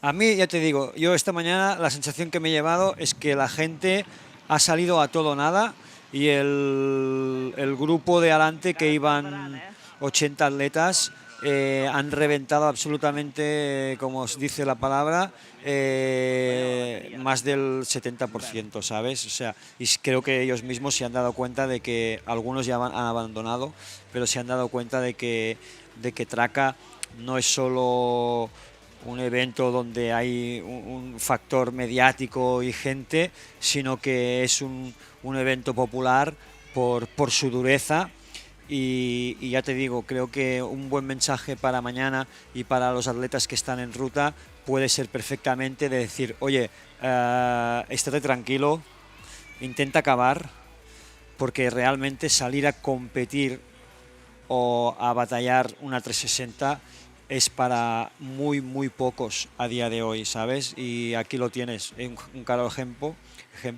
Hay 3 atletas delante, 2 mujeres, que si comparas los ritmos de estos con los demás, ya se ve que son absolutamente de otra galaxia, ¿sabes? Entonces creo que mañana volverá a pasar lo mismo. Tendremos 3 primeras horas muy locas, y luego la gente es cuando se da cuenta que Traka es Traka, y bueno, y está bien que te lo digan, ¿no? Porque si puedes hacer una mejor logística y previsión, pues todo ayuda, creo. Tus recorridos siempre son especiales. Te quiero comentar un poco lo que es Portland para ti, ¿no? Porque lo decimos mucho. Y siempre encontrarnos un Portland en el recorrido, en tus recorridos. Cuéntanos un poco de eso. Bueno, Portland aquí es lo que se utiliza para emporlanar subidas muy fuertes, porque antiguamente los pueblos tenían que reparar estas subidas con tractores o máquinas excavadoras, entonces echan Portland para decir, bueno, he hecho Portland, me sale más caro, pero lo he hecho Portland y ya dura unos cuantos años, ¿no? Entonces, pues eso hace que sean subidas muy duras, con una superficie artificial, que en este caso es Portland, y aquí en Girona, pues siempre que te encuentras el Portland, pues te tienes que asustar, ¿sabes? Y aquí pues sí que en el Alampurdá hay zonas que hay Portland, y lo habrán podido vivir de cerca, está claro. Sí, todos cuando pasamos por uno de esos nos acordamos de ti. ¿Sí? Bueno, nos acaban de dar noticias de que Matías... mira, tenemos a Caroline Migo en el avituallamiento. Llegando en vivo. Llegando a Casa de la Selva en directo, creo que va juntamente con G, si no me equivoco, ¿eh? Estaba G y Caroline, se llama Caroline, ¿no? Sí. Vale. Carolina Miñón. Sí, Carolina Miñón. Buah, es una pasada, ¿eh? Carolina. Sí. Intentó atacar, bueno, no, atacó en el Smeches, dejando allí un poco atrás, pero hemos visto cómo G se ha podido recuperar, sobre todo, supongo, en la bajada, porque ya todos sabemos cómo baja G, y sobre todo si quiere conseguir algo, ya las vemos a las 2 juntas. Bueno, vez. no sé si van juntas, pero aquí en el monitor nos acaban de confirmar que van juntas, bueno, que una primera y la otra segunda. Bueno, vale, tenemos aquí los primeros hombres. Pues mira, momento muy determinante, porque como te digo, nos acaban de comunicar que Matías ha roto el cambio, así que se podría confirmar una victoria por primera vez en la historia de un norteamericano, que podría ser Peter. Vamos a ver si Rob puede aguantarlo. No sé de qué nacionalidad es Rob, si canadiense, no sé si vive aquí o ha podido entrenar el recorrido, pero viene un trocito entretenido. Y una lástima para Matías, la verdad es que es una lástima, porque para mí ha demostrado sin duda que ha estado el más fuerte del día, el que ha tirado más, las zonas de viento siempre al frente, y me da mucha pena que se haya quedado fuera de juego, porque la verdad es que es un hombre que se adapta muy bien a esta distancia. Y vamos a ver, bonita batalla nos espera, y cambio de cartas, de fichas, y se nos abre un escenario nuevo. Ya teníamos este año 120 americanos registrados, pues faltaría que ahora ganara Peter para que el año que viene vengan 2.000 americanos a correr. Yo encantado, pero la verdad es que, bueno, es lo que tiene el gravel, es lo que tiene la aventura como la que estamos viviendo hoy aquí, que como podéis ver vale, es una lástima, porque mira, aquí tenemos a Carolina. Carolina. Aquí tenemos a Carolina, lo que hablábamos con Sí. Phil, un poco también yendo de grupo en grupo de hombres, ayudándose Sí. un poco en los llanos. Sí, tenemos a Carolina y no tenemos a G. O sea, yo no veo a G en la imagen, con lo cual parece que Carolina podría estar empezando a marcar alguna diferencia. Bueno, pues aquí tenemos a Rob y a Peter en este trozo que hay un poco de tráfico, pero que lo van a superar perfectamente, tranquilamente. Hablábamos con Till. ¿Tú crees que alguno de los dos se conoce los últimos single tracks? ¿Tú crees que alguien ha hecho su tarea de revisar la última parte del recorrido que para esta situación es muy importante?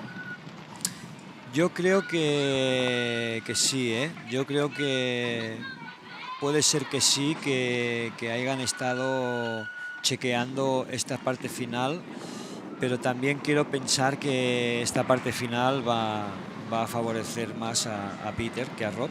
Vamos a verlo. Aquí tenemos a Carolina, no me sale allí, con lo cual otra diferencia importante, últimos 50 kilómetros para las chicas, y parece que Carolina está haciendo diferencias. Ahora entran en una zona muy bonita aquí después de Casa de la Selva, donde hay unas pistas súper rápidas. La verdad es que después de estas 6-7 horas de sol, los gravels han quedado impresionantes, ¿sabes? Súper rodadores. Y mira qué espectáculo, cómo trabaja con estos hombres. Qué bien se le ve pedaleando, qué fuerza tiene.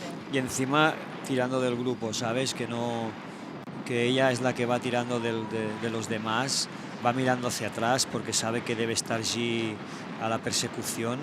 Y ahora les está dando el toque. Qué bonita la imagen, como Carolina les está diciendo que le ayuden, por favor, que tiren todos. Pero ya te digo, van reventados por kilómetro ya que casi 300, a una media de 30 que estarán yendo 29, y te puedo asegurar que este ritmo va a ser muy superior al que ganó de las chicas el año pasado. No, ya hemos visto a Caroline también desde la Santa Val, lleva una pretemporada bastante buena. Yo creo que ya tenía planificado Traka, lo tenía en su calendario. Hemos visto ahí cómo cruzan con el tractor, que es lo que decimos, ¿no? Que es tráfico abierto, que tienen que ir con cuidado. Sí. Hay gente en los caminos, es viernes, es día laboral, que bueno, ahí van muy bien puestos a la derecha y respetando todo. Bueno, Mayalen, te voy a dejar. Muchas gracias por todo. Ahora vemos allí, aquí a la derecha, ¿vale? En el monitor de la derecha. No vemos a nadie delante, con lo cual se confirma que Caroline está haciendo diferencias. Vamos a ver, me voy para la línea de llegada, que me está llamando el equipo, y voy a ver si puedo hablar con Matías, porque bueno, es un poco triste lo que ha pasado, pero así son las carreras. Muchas gracias a vosotros y enhorabuena por el trabajo. Gracias, Gerard, nos vemos por aquí. Ahora nos va a acompañar Janos. Bueno, tiene mucha experiencia. Hello, Janos. Hello. Thank you for joining me. Thank you for the opportunity. How are you? Good. An exciting race. I mean, I'm very sorry for Mattia. That's the rider I know the best. And the last 3 years, I mean, he was the guy to beat, and every time he came home with the win, and today it won't be the case. And at least he won last weekend, my event. But yeah, a bit bummer. Would have been nice to see the fight of those three guys. Yeah, it's never nice to see a fight ending like this, no? But yeah, it's what gravel is. We knew that taking care of the equipment today was really important. We saw his team make a great effort cleaning the bike, lubing it. I think that was the best image I've seen all morning. And yeah, it's just a shame to end like this. But now we see G on the right fighting to get to Caroline. How have you seen the race from where you were? I have to admit I had a bit of problems with my data, that sometimes I couldn't follow it too closely. But what I saw now, what's the gap now between G and Caroline? From the images we calculate is about a minute and a half. Yeah, I think it will be still very interesting. G is very strong in the flat. Caroline is more of a climber. She's from Poland but lives in the Swiss Alps. She was last year in Octopus in 3rd place. And this year she stepped up, but I think in the flat part it will be interesting if she can hold off G coming from the back. Yeah, she looks super strong. Also G, but as we said, G's her longest distance been 226k. What do you think? What she's feeling? Yeah, I know she raced Iron Gravel 2 weeks ago.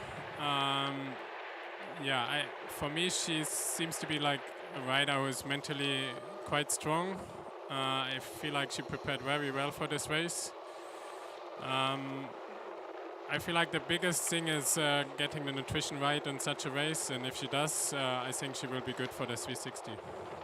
Yeah, but they both look really strong. I really want to see. It's going to be a good fight till the end.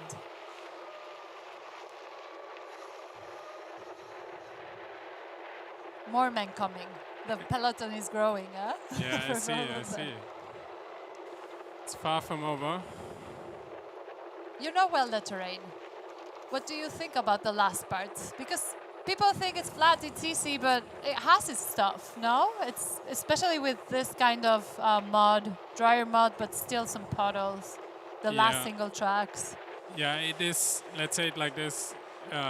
If you're very equally strong, it's not so easy to make a difference on the last part. But if you're a couple of percentage stronger, I think there's still a lot of opportunities to make a difference. And as with the mud and everything, I think everyone's chain, everyone's tires and so on is a bit more.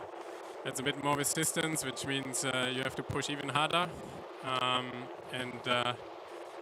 think it will become a bit tactical at the end, but I assume that the strongest will win. There are enough opportunities still to make a difference. And now on the right, we also see Peter and Rob. You know them well? I don't know them super well. It's kind of impressive to see now two Americans, or one from the United States, one Canadian, fighting here in the biggest European gravel event. Both ex-professional road racers. I think both are not the very best sprinters. I feel like in a sprint I would probably put my money on Rob, but it's interesting. I think they're very similar riders. Therefore, even if they come together to the line, it's definitely not clear who will take the winner. I was asking Gerard, do you think they've done their homework and done the last single tracks? Do you think they know it? Definitely.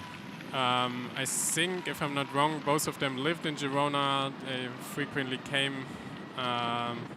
If you come so far, then you will look at the last 5Ks. If not, I think it's not very smart if you check it. But also, if you're just two riders, there's still 700-800 meters when you leave the last single trail, which means doesn't matter too much if you're first or second there, and it will still come down to the last 300-400 meters. I'm gonna put you in the line. Who do you think? It's a tough one. I would have said Rob, simply as I have somehow the impression that he's the better sprinter. But I can be wrong. If there's another opportunity, I don't think the climbs are long enough for one of the two to make a difference. But it will be interesting. But probably I would put my money now on Rob.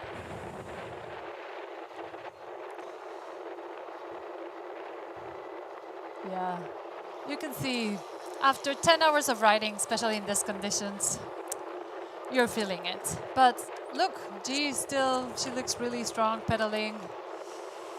It's her type of terrain, but I would love to hear what she's thinking. Always a bit of road that it's good. Yeah. It's a bit of rest, a bit of a breather. I mean, here Caroline is quite often in Girona. I mean, I saw her some weeks ago here, but she's living here. I think she knows every meter. I'm sure she trained a lot on the course. And I think it's far from over. Let's see if she can make it back. And as I think she's a bit the better rider in the flat, and Caroline the better climber. therefore it's still wide open. Such a strong field, no, in both.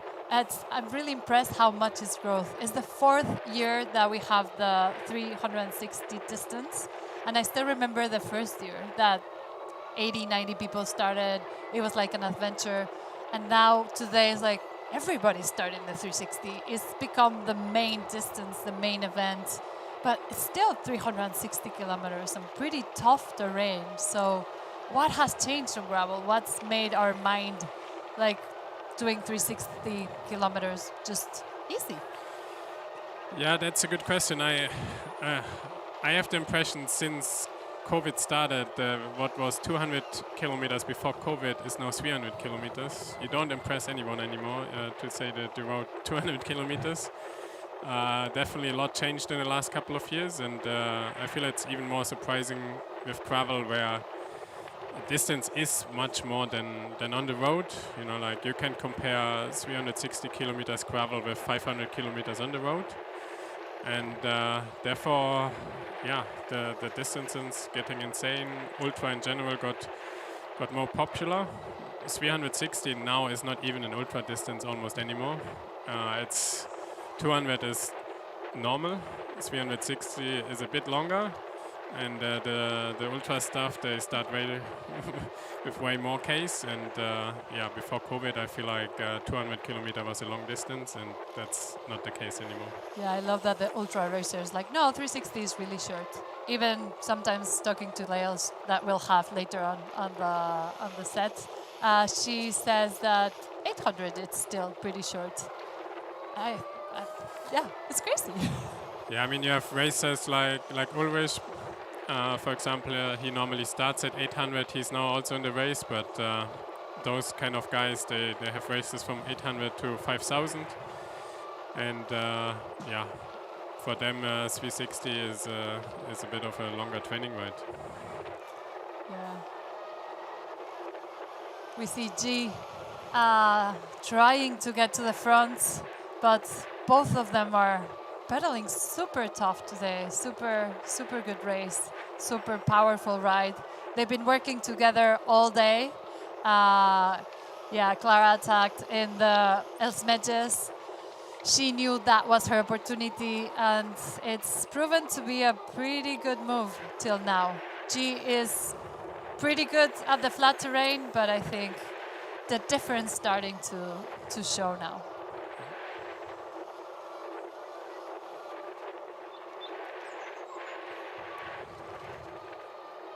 The group of the women is getting bigger and bigger.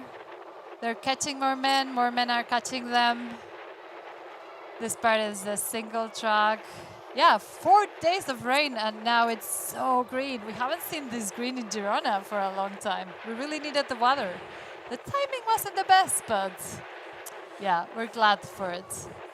Yeah, I think I was riding today in the route a bit, and I think especially then for tomorrow the conditions will be perfect, because also the very dry conditions and the dust is not so easy for people who don't know it. Therefore, I think it could be actually almost on gravel a bit safer tomorrow.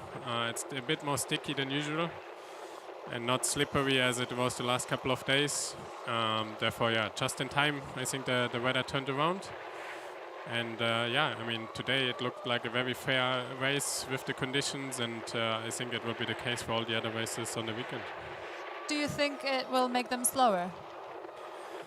I mean, the level goes up. They're going faster and faster every year. If the conditions makes it a bit slower, I don't know. I don't feel like today it was really slower. I mean, I haven't seen all of it. There are probably also muddier sections than I've seen.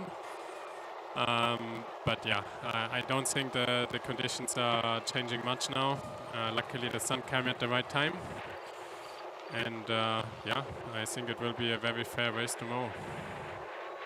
Yeah, finally we got the sun that we're so used to here in Girona. Everybody was asking, like, what happened to the sun? Everywhere the rest of the world had sun, and Girona we were covered with the clouds, the hail, the thunder.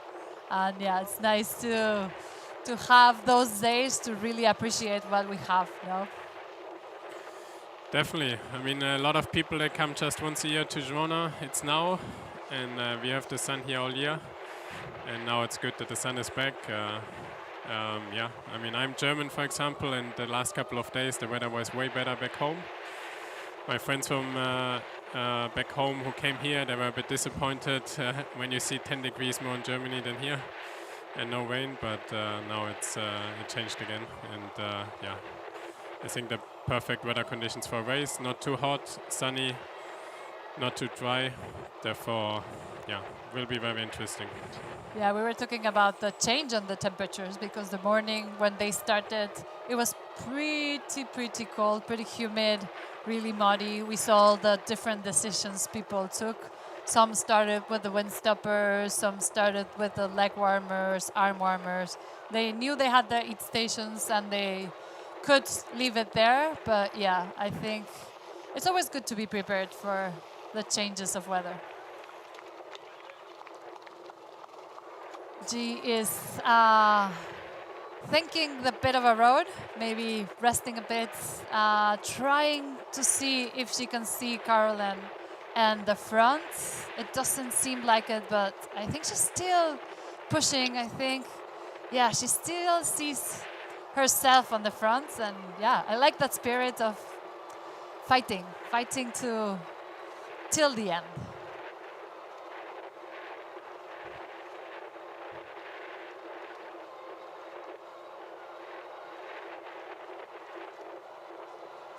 You really know the last part. What do you think about it? After Bon Mati, gravel super fast. I think in the 200, if there's a bit of a bigger group coming to the line, it's very crucial. If there are just two riders, you have to be careful, but I don't think it's such a crucial part.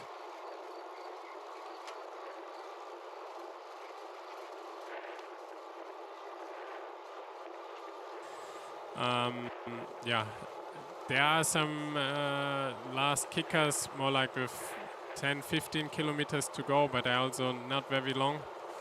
You really need a couple of percentage more of energy still to drop someone there, but there are some opportunities. Like if you feel strong, you can still go on those climbs, but yeah, if they're similar strong, I think it will come down to a sprint.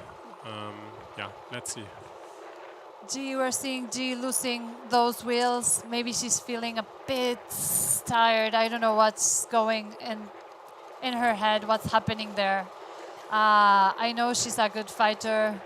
Yeah, but at this point, after more than 10 hours of riding, yeah, so many things happening in your mind.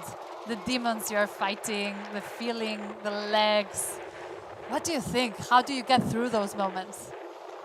Yeah, I think, I mean, the more long races you do, you realize sometimes it's just your sugar level and it's dropping and you feel weak and you just have to push through it, and you find 10 minutes later you find again some energy, then it's going good again for some time, and then you have another bad moment. I think it's very, very important to just push through and hope that you will find your legs again.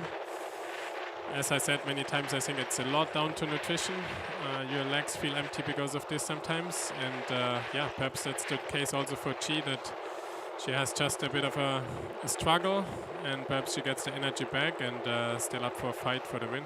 Yeah, we see here she's trying to recover as much as possible, taking advantage of the little downhills of the wheels of those two men.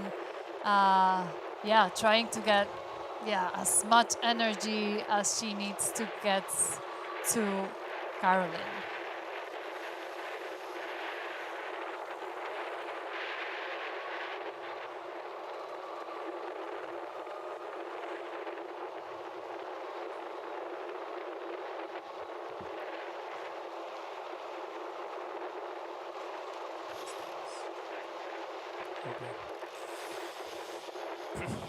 We just got the information that it's not just Mattia De Macchi who broke his derailleur, but also Freddy Ovid. Yeah, unfortunately the race in the front today quite affected by the conditions. This is a typical problem with the mud. I don't have exact insights why they broke the derailleur, but yeah, mud is often a problem. And yeah, it's a pity. You train half of the year for such an event, and then a mechanical ruins your race. But yeah, that's racing, and I'm sure those guys will be back. Yeah, we said that the material is really important. Janos, thank you very much for joining us today. Yeah, we'll see you tomorrow. Thank you. Thank you very much. Thanks.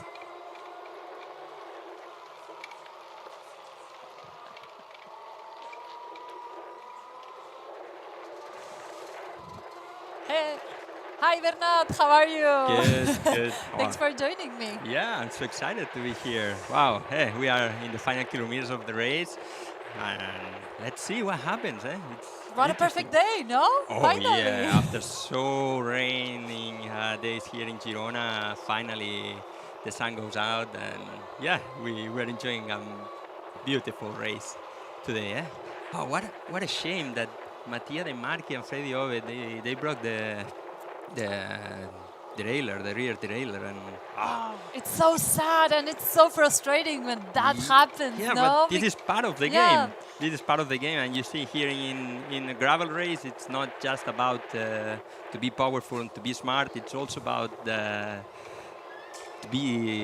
take care of your bike and to change properly and everything. And yeah, sometimes also about luck. These conditions are tough for the bikes, are tough for the material, but we saw, like, I was really impressed, as I said before, but this really impressed me. Like, in the first aid station, Mattia had all his team cleaning the bike. Yeah. It was like a Formula One. I've never seen something like that. So that was really taking care of the material. I think that was a brilliant idea because the bikes, as we said, they're going to really suffer today. It's from the wet conditions in the morning, from all the water, all the river crossings, from the dry now. I would hopefully they're all carrying a bit of oil to put in the chain. That is really important because you'll see all the bikes coming through with all the noises. It's just the squeaky noises because the terrain is perfect to break every material, every bike. So A really tough day here in Girona. Now we can see Rob Britton and Peter Stedna. They know each other really well. Both North Americans. They race one against the other in all the races before as a professionals on the road, and now here in gravel. What do you think? What's gonna happen? oof, yeah, it's really nice to see like an American and a Canadian here. They're not really used to European cycling, but it's really nice to see them here on the fight. It's really exciting.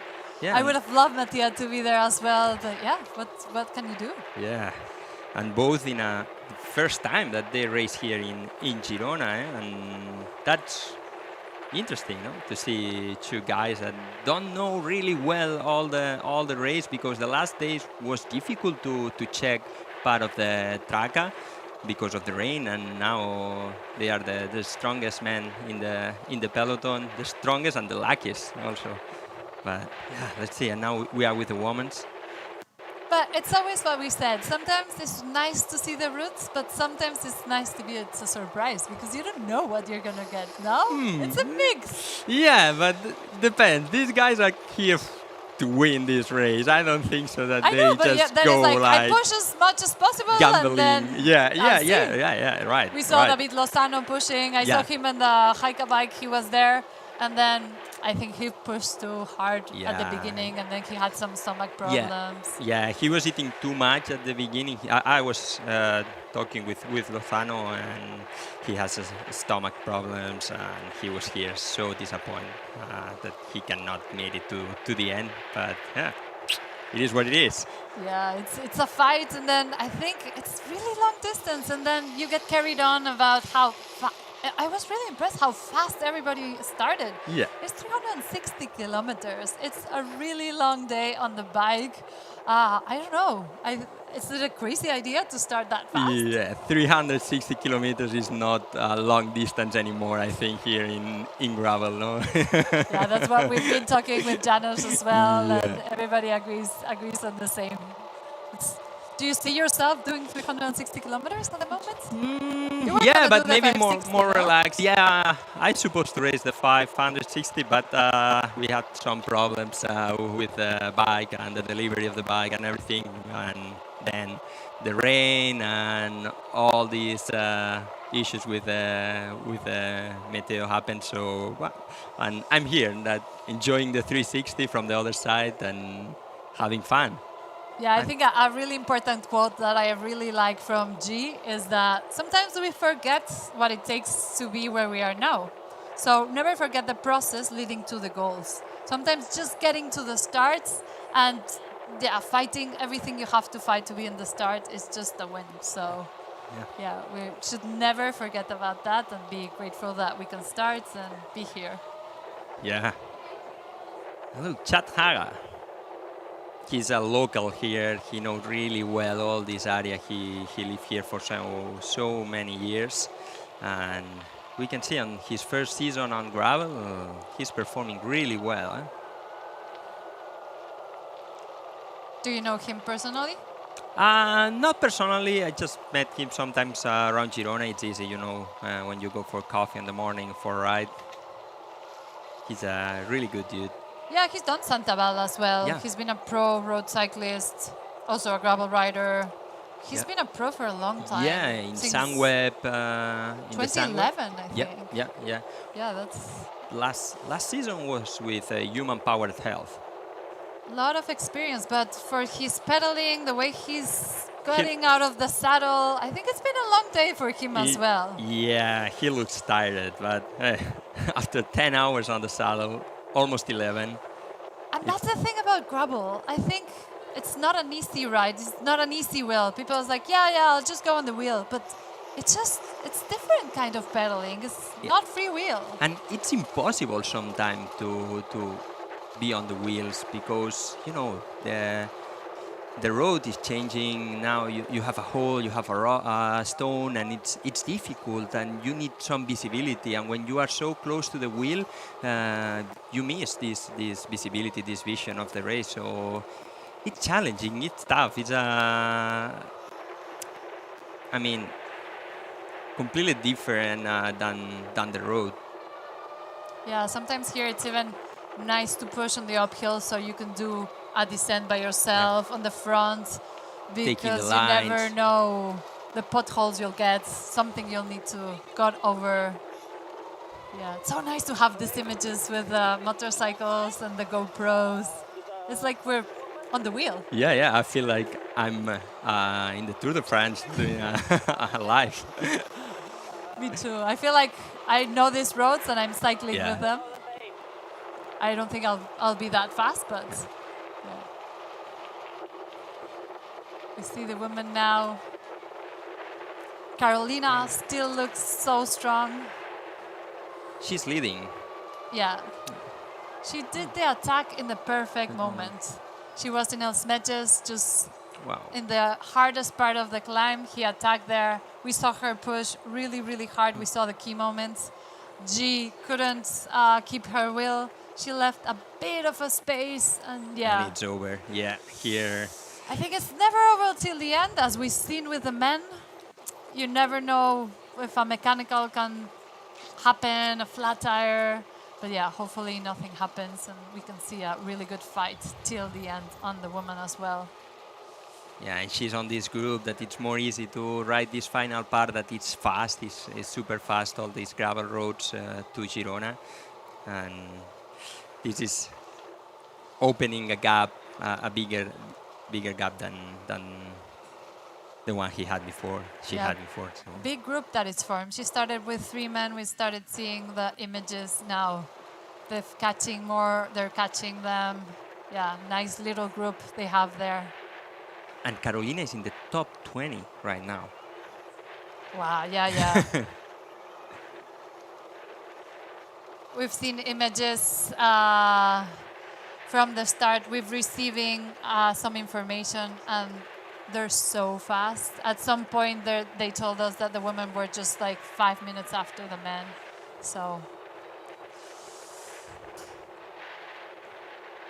They We see miss. here how important navigation is, Yeah. and that's a thing people don't take care of, and yeah, really important in not losing any meters.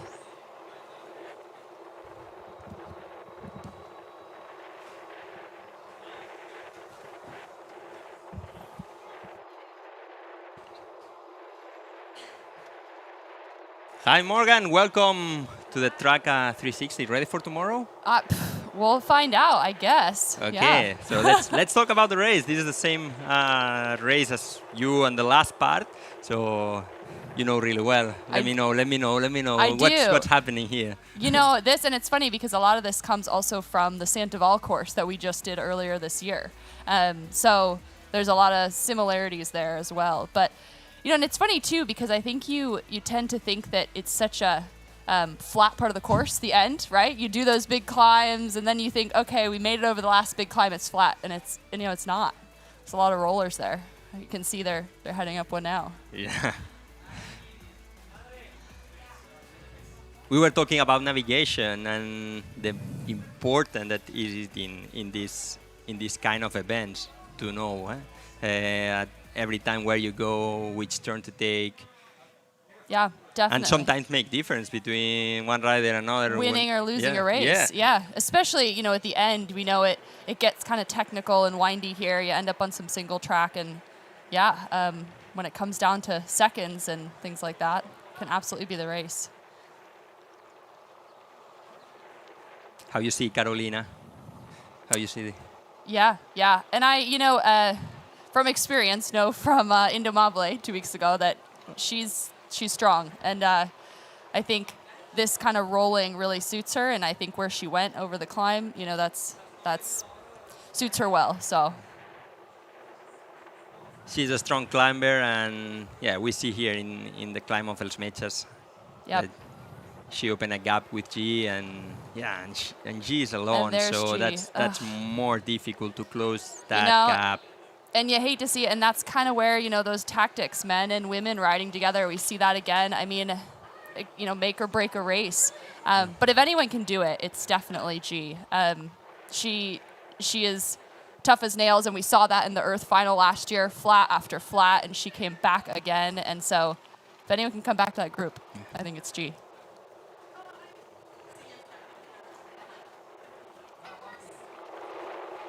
But mentally, that moment for G has to be so hard, so tough Yeah, to see that.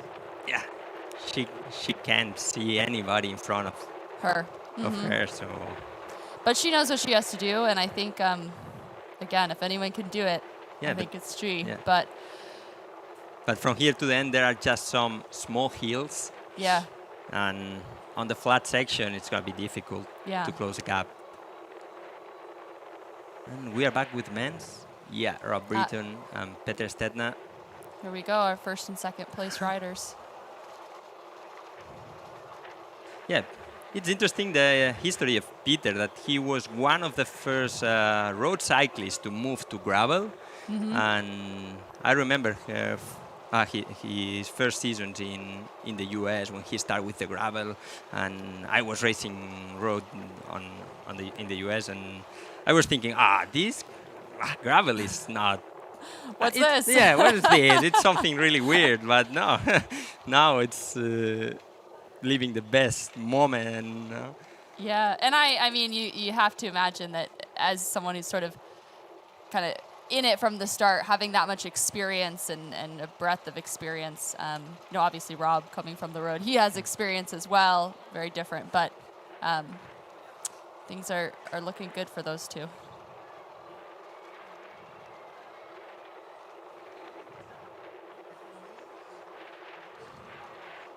You know, I know this bridge. I know this so well. It's so funny. Heading over the freeway here, and you think it's nothing. But gosh, after however, after the amount of kilometers that they've done, it's a big overpass. And 11 hours racing. Yep. Not training, racing. That it's completely different when you are going full gas and to be focused in every corner, to don't miss any corner, to don't have any mechanical. Yeah. That's the most challenging of this sport. And Morgan, are you ready for tomorrow? Yeah, I think so. I was just saying earlier, I think it's funny because we have the 2 different days here. I feel like I've been getting ready now for 48 hours. So, and after the week we've had, gosh, I'm just ready to get going.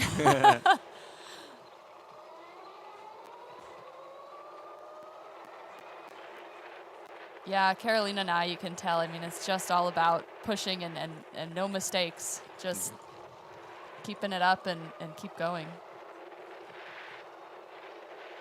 And they are getting closer to Girona.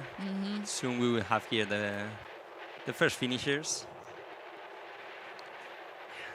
But what a tough day, eh? Look, the bikes. Yeah. So dirty, and the faces and. Yeah, it's like we have our own little Unbound here. Yeah. All this mud. Not quite as bad, thank goodness. What is Unbound? This is the Traka. No, I know. This is where it's at. No broken bikes here. Yeah.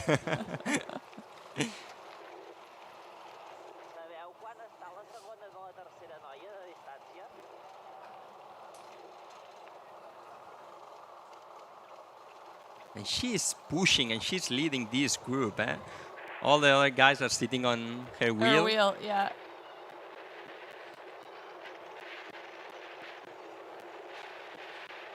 That sounds about. Oh.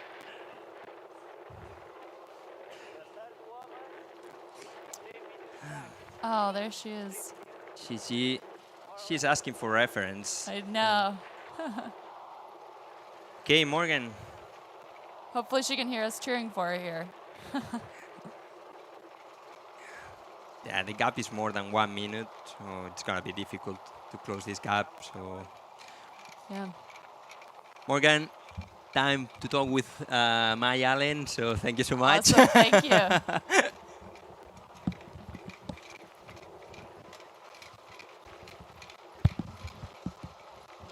Oh, what good timing! You've come just as we're watching G here. Yeah, I want to ask you. You train a lot with G. Yeah. I train a lot with her, but on the easy rides. But you go with her on the hard ones. What is going through her mind? How do you see her pedaling? Oh, I was just, we were saying earlier, I mean, if anyone can close that gap, it's G. 100%. I mean, she just, on these flats, obviously coming from the Netherlands, I feel like she knows what she's doing. So, we're crossing our fingers, but obviously Carolina looks really strong, so Yeah, both you've of them. pedaled with her a lot as well. Yeah, no? well, for a little bit, actually 2 weekends ago at Indomable, I did pedal with her for a bit, but gosh, she's a climber. Yeah, she's had a really good start of the season. I think she had Traka on her list. Oh. It was pointed as a really important part of the season, and yeah, she's. Sure. And it feels like everyone does now. I mean, it just feels like Traka it's the race. Especially if you're over here in Europe, but now if you're really anywhere, it's the one to watch for.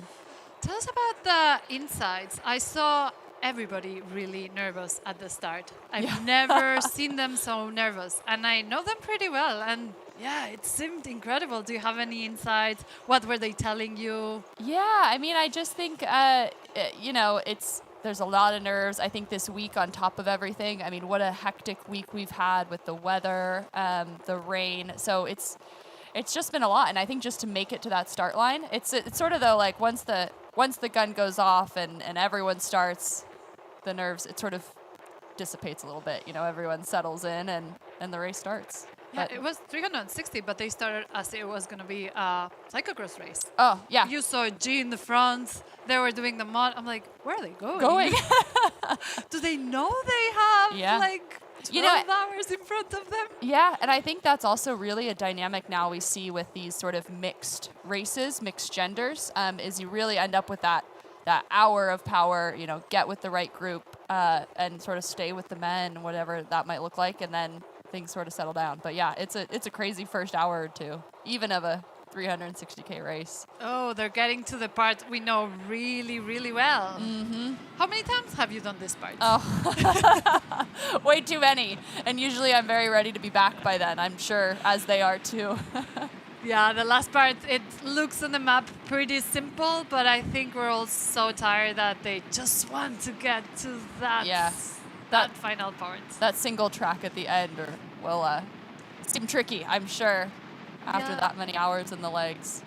Yeah, what do you think about? You're doing those tomorrow. Yeah, that is true. I get to do those same ones, but not as hopefully, not quite as many hours in the legs. Yeah, but it's still, you're pushing harder, you're pushing for long hours as well, because 200 is still not a short race. Oh, well, that's what I thought, but apparently, apparently the 200K now is the short race, so. Yeah, when I tell Given the people, it's like, options. I do the 100, I always do the 100. And Yeah. it's like, yeah, but 100 is like nothing. I'm like, it's still 100. 100K of gravel. Yeah, no. You just keep getting longer and harder and faster. You know, the amount of time that they can get through 160 or 360, 340K is just crazy.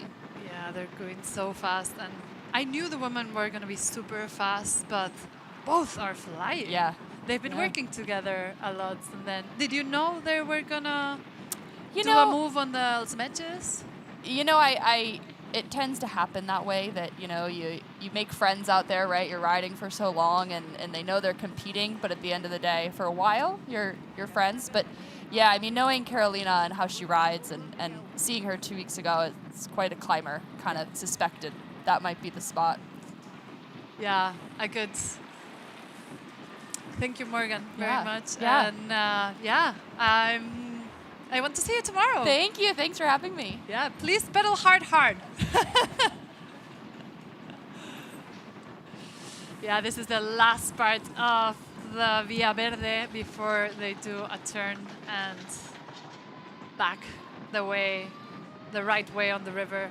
And we'll have them here pretty soon. Hello, how are you? Hi, Mai. Thanks for having me. Thanks for coming. It's my first time in the booth. Yeah, but cycling, you're pretty expert now. Yeah, I think I'm an expert. I've been working at it pretty hard for the last little while, and I feel like I'm a pretty good voice to bring in Rob Britton, a fellow Canadian, and Pete Stetton. I don't know him as well, but yeah, it's going to be a really exciting finish here. Very, very close to town. I'm putting you on the spot. Just, while you begin, who do you think will be here first? That is the big question, but the thing is, Rob comes from mountain bike, Rob comes from the big long rides, but you can say the same about Pete Stetna. And 11 hours, 12 minutes, and 45 seconds into a race like this, it's all about who's got more gas in the tank. And I'm sorry if that's not very conclusive, but it's... And to be honest, neither of them will take offense to me saying neither of them are sprinters. Neither of them... There's no locked-on guy who's going to win the sprint here, so... What's going through their minds at this moment? What's going through their minds now is I've been out here for so long, and one of us is going to win, and one of us is going to be the first loser. And there's no other alternative. It's nice to see them both working together pretty strong. Yeah, I think the track has risen so much in importance, and it's one of the biggest. It is the biggest race in Europe, and might be the biggest race in the world, depending on who you ask. So, Gerard's done a great job here, putting on a great race, class mark everyone here. So I feel like they're both going to be. They're cooperating well because they're both very happy that they found themselves in this situation. Especially, I know Pete had some issues earlier, and he really recouped. Yeah, he had a flat tire, then he had a mechanical. So he's been through a lot today, and I've been following as much as I could before the live feed started. And I mean, maybe that's going to be a few points to Rob Britton that he hasn't had that same kind of setback that Pete has had today. So maybe that's some more points towards Rob doing it. But after this long of a race, there's no telling who can win. Yeah, it's just who wants it more, no? Yeah, who wants it more? Whose bike's running smoother? Who's got a little bit left in the legs? We're passing the cookie factory. Maybe they're getting a big breath of those Casa de Mont cookies before they hit the gravel trail along the river, and then there's that single track, which that single track is going to be pretty gnarly because they're on that single track and then they pop out right under the bridge here, and then it's go time. Yeah, we did it. I think it's gotten better, but we were there 2 days ago, and the river was still pretty high. Yeah, I wrote it. I wrote it yesterday, and when you kind of you follow along the river and then you hook right into where this sort of the birth of the single track is, and immediately there's a puddle there. And even yesterday, your feet are completely submerged. So these guys have wet feet already. I'm sure of it, but that's going to be. It's always a bit scary for these guys if you're going through a puddle like that. You don't know what's underneath. You don't know if there's a big rock that's going to give you a flat, if you're going to get tossed off your bike. So there's a lot of excitement left to come. Yeah, and also by this moment, the bikes have gotten a real beating. Like getting through the mud, then water, then dry mud, then dry again, and now through a puddle. Yeah, that's why we see so many mechanicals with this kind of terrain. It's really important to be as clean as possible with your gearings and everything. Yeah, I also don't know what kind of support these guys would have had in the feed zones today, in the aid stations to keep the bikes clean and running well.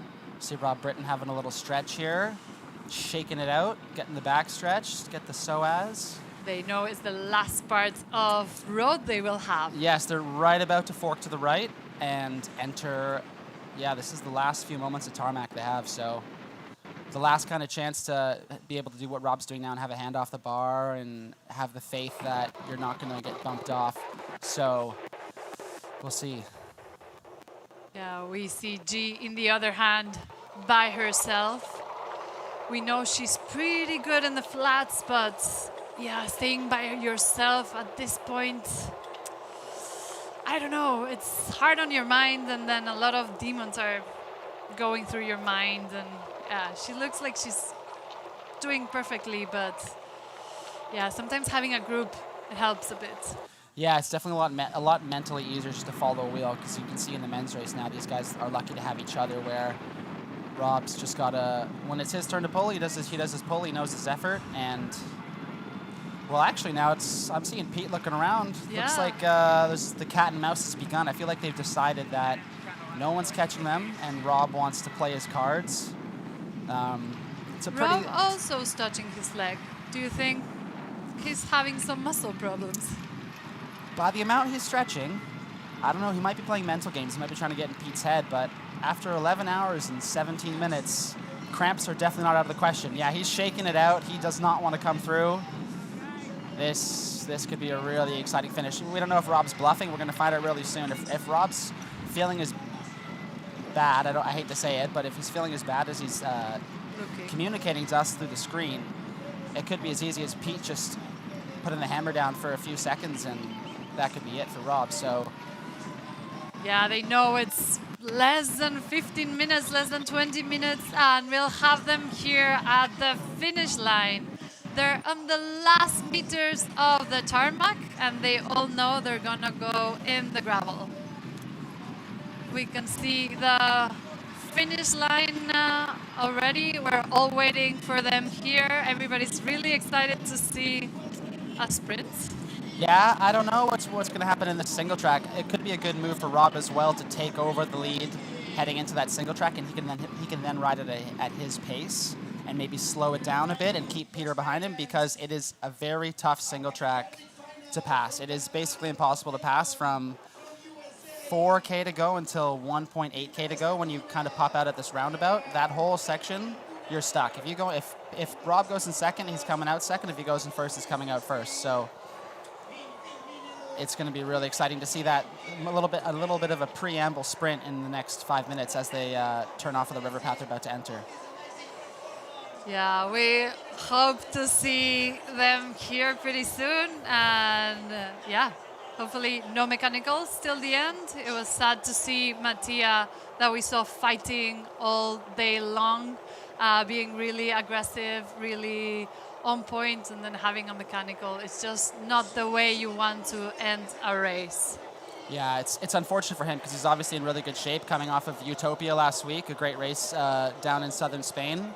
Janos was on earlier, the organizer, and yeah, Mattia, he's a tough one to know because some races you don't know what to expect, and then for him to win such a short race, it kind of rewrites the books on him. But here these guys go. They got another couple minutes of wide path like this. Rob is still refusing to pull. So who knows? Because the thing is, he's come all the way from Western Canada. He's from Victoria, British Columbia, so Vancouver Island. That's really, really far away. So maybe for him, he's like, you know what? I've come all this way. Not that Pete's not come a long way as well, but he's come all this way. He's like, I'm not going to pull with you to save my pride. Like, I've come here to win. Yeah, now they're playing the game. Definitely. All right, thank you so much for having me, Mae. Thank you very much for joining us, and yeah, we'll see you here. And yeah, I'll be here in 12 hours for my race. So yeah, good luck tomorrow. Thanks very much for having me. Handing it over to Till now, Mr. Till, to do the finale with you. Thank you. Oh, some people went into the children's school. Oh. We've Small talked about that detour. first. They just went to spread the good word about cycling to the young people.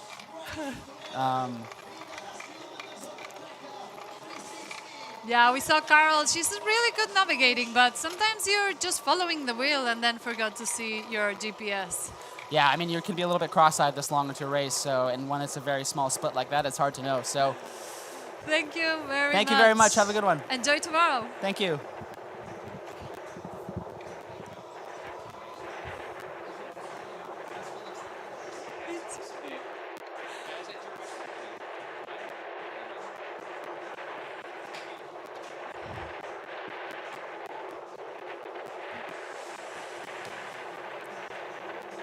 Till, you've been on the finish straight with all the people. How's the atmosphere looking? The atmosphere is absolutely amazing. It's going to be a spectacular finish line for not just our leaders who we're seeing here nicely tucked in with her escort, but it's going to be an amazing finish line for everybody. You know, it's the front group's going to make a daylight finish, but for a lot of riders, it's just going to be the middle of the night. I know, pedaling through the night, it's always special. It's scary at some points, but I find it, I like it.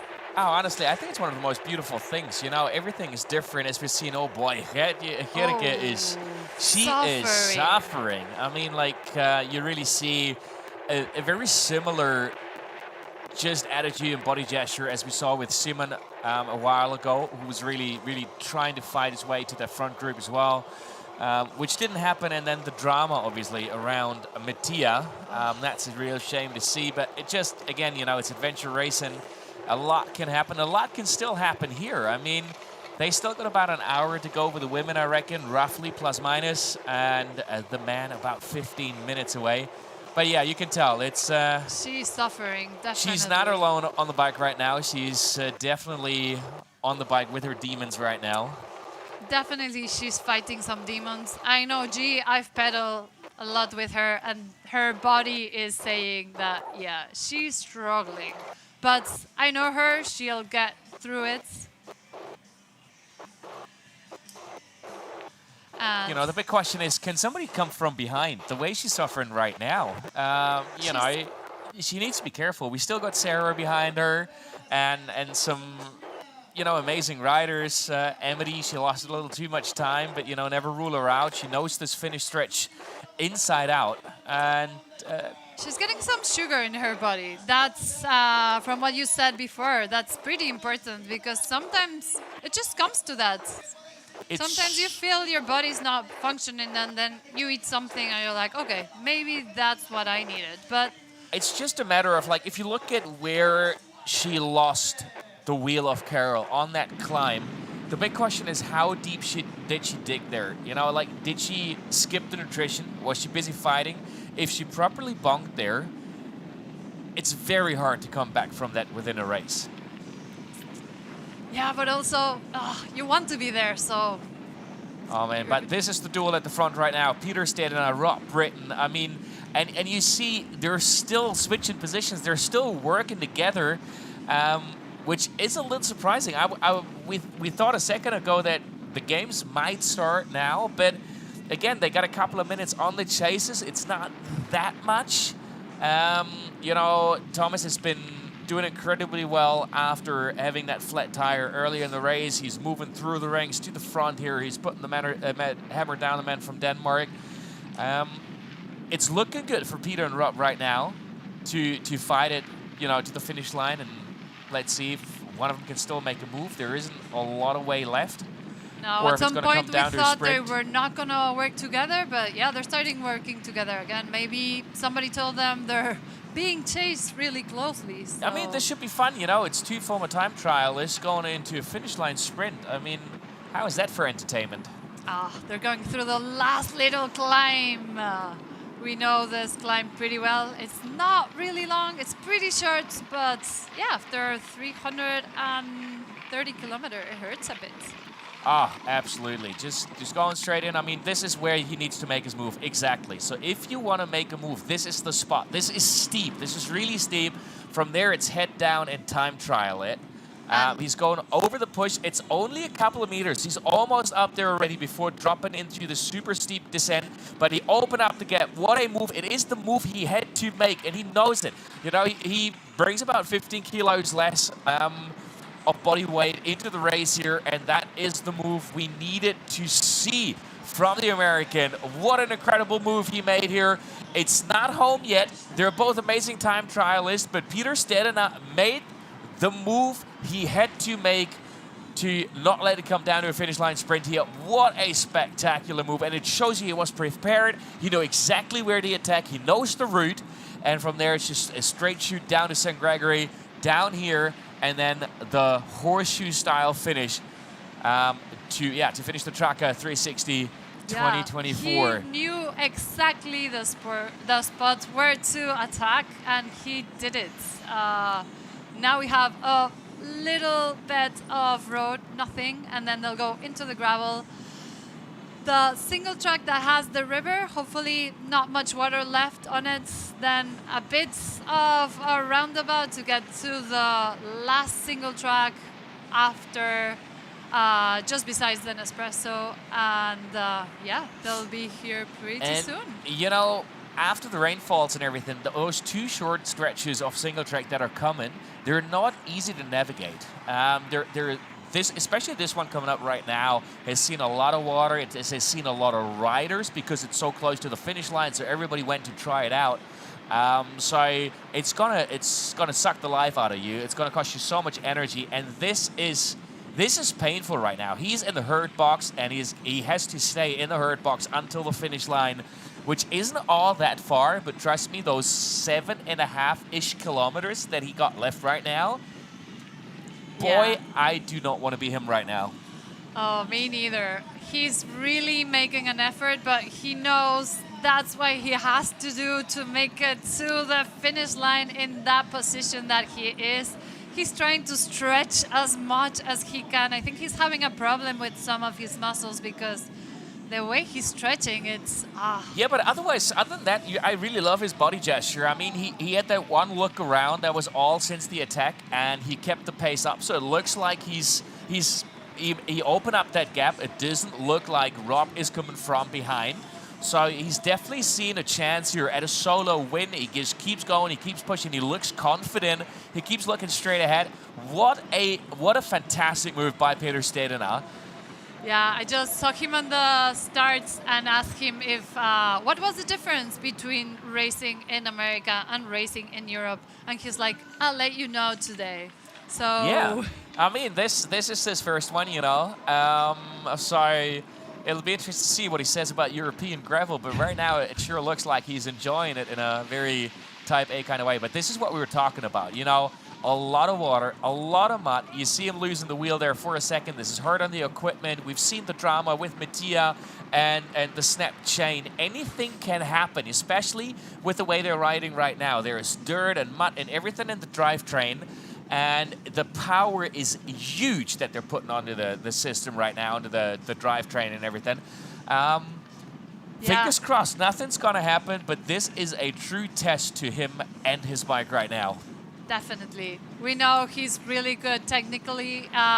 This part is like a cyclocross race because the mud you have to let the bike go and control it a bit. But sometimes, yeah, you really have to have a bit of extra energy and technique to go through this as smooth as possible. Yeah, and there is not a chance to ease off. You need to be fully focused with all those little puddles there and the little potholes you're going through.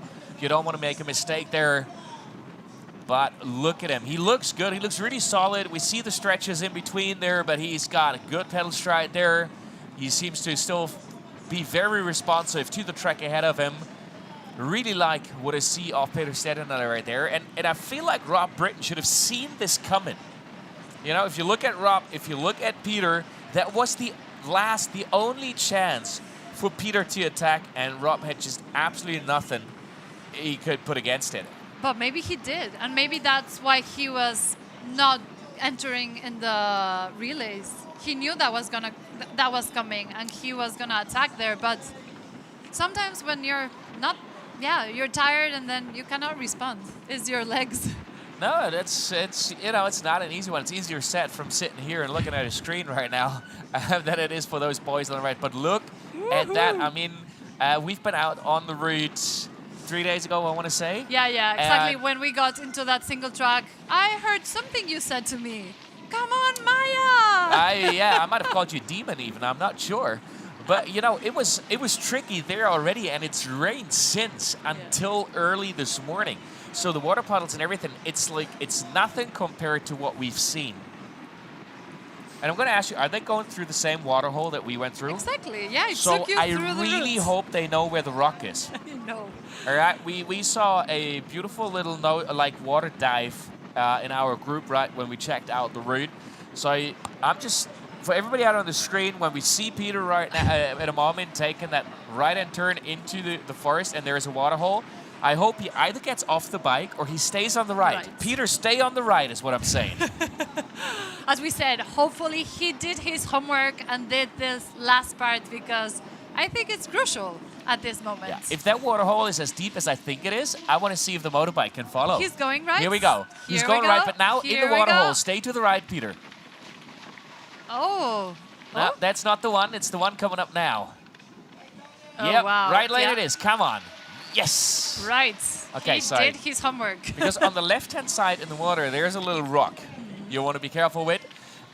With that, you know, it's that single trail section right now. It's a little bit slippery. He needs to be careful in 2 or 3 turns because you've got a lot of just rocks sticking out of the ground there. But from there, it's, other than behind the coffee factory, it's a straight shot.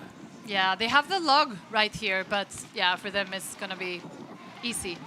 Hopefully they still have the energy to get the front wheel up over the log and... Oh yeah, I'm sure. This single truck is fun. Do you think he's going to bunny hop it? Yeah, definitely. All right. What do you think? I think he's going to bunny hop it, absolutely. The way he's flying right now, it's just a little lift over the lock and then there you go. Just along the water. After that, it's back into the trees a little bit. Just a few turns you want to be careful with. One tight turn, definitely. But yeah, he's enjoying this single track. It looks just really nice, easy pedaling, looking in front. I think he knows what he's getting himself into.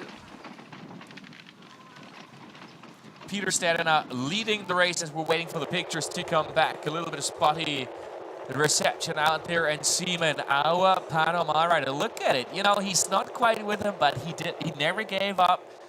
He is if you look at the stretch there right now, I want to say some 3-4 minutes probably behind Peter right now. He's turning around. He's looking back. Yeah, it's pretty impressive solo riding. Super strong, super steady. He looks good. Getting up the pedals.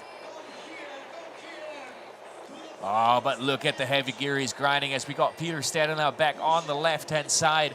It's really not long from there. He is almost back in Girona. He is basically, if you look at it, he's way past Gregory already.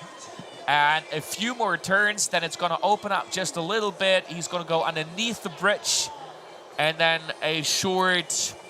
sort of like gravitomics. Oh, he's not bunny hopping it, but I'll take it. I'll take it. Yeah, He didn't lose a lot of time there. It's a tough one. You're coming out of a turn on slippery trail, and then you want to bunny hop it. And then All right. sometimes you just want to make it safe, no? Why, Yes. if you're leading the race and then it's been a long day, why not, just 2 or 3 more seconds if you have them, and maybe... Well, the thing is, he's riding for the win and not for the show. Definitely. You know? And that was the last little rocky turn he had there, so... Yeah, now it's gonna open wider, and then he'll have one last single track. Pretty simple, just a little step, but he almost has it. He almost has it. He has that single track passed. Okay, and I actually had the spot wrong where Simon was. He's just in that steep climb now, so more in the range of about 6 minutes gap that he has on the leaders, but still incredible fight for the man from Norway. Okay, here's the bit where it's going to open up now a little bit. In a second, he's going to make this slight right-hand turn, go underneath the bridge, sharp left, up, and then towards the factory. Around the factory, the little drop, and then it's, there's still a couple of turns coming up, and then we've got the single track section. Here we go. That's the right-hand turn. We see the bridge ahead. He is really close now. He's probably within the last 3 kilometers to the finish line now. Yeah, this is where you start believing it, but still a bit to go. As you said, we'll still have a bit of rocky parts, a single track, and we'll see him pretty soon. Quick look behind, but I'm telling you, the way he moved on those single trails, I cannot imagine that Rob had a chance to close the gap in any way. He is still looking super strong, super smooth. It's the straight now, the very short, you see the fist pump already. He knows it. Rob is nowhere inside. Celebrating already. Peter Stedena, he knows he's got it in the back. I'm not sure he remembers that he's still got about 2.5K to go. He's this little part of asphalt going to the last single track. Making a right behind that truck there, back onto the single track. Here we go. Took this one solidly. There is one step he needs to be careful. That rock to get around now right at the beginning. Here. Yep, this taking is, that smooth. Yeah. Here we go. Because if you go a bit off, you end up in the river. So everybody doing Traka this weekend, you're gonna go through there. Take it slowly. Take it slowly. Enjoy. If you are not in the position of Peter Stedena, just have an absolute blast out there. Enjoy it. But now he's behind the coffee factory. A little dip, and then it's back up to the street. A right-turn turn, and then it's that last little gravel bit down towards the river, along the river, and then up here to the finish line. He is coming really close now, and I want to say it's going to be a victory for the United States here in Girona in the form of Peter Stedena. What a ride. From the American Gravel Mafia. The Mafia strikes again. Flat tire, mechanical. He still gave a really good fight to get into the group, rode with them, stayed in the front, and now he just attacked in the perfect moment. Here's the last little hop. This is a bit of, the last just over the bridge, and then popping up back to the road in a second. And while he's on the last meters, I'm really excited to see the race behind him unfold as well. For the podium, the positions behind. Tobias Merck-Kongstad, what an incredible comeback after the flat tire. He was way, way, way off the front pace. He's moved himself back up into 5th, chasing his teammate Simon Nordal Svensson. But here we go with the leader, Peter Stedena. And yes, for everybody asking, of course, we're going to be back with the lead women in a second as well. But we just want to bring the man across the line here. All right, here we go, back onto the gravel. Right-hand turn soon, then he's heading down to that river. A little bit, sort of, kinda single trailish bit underneath the bridge, and then he can hear us already. Yes, this is last. We can find some riders, some people here. He's almost in the city. This is part of Girona now.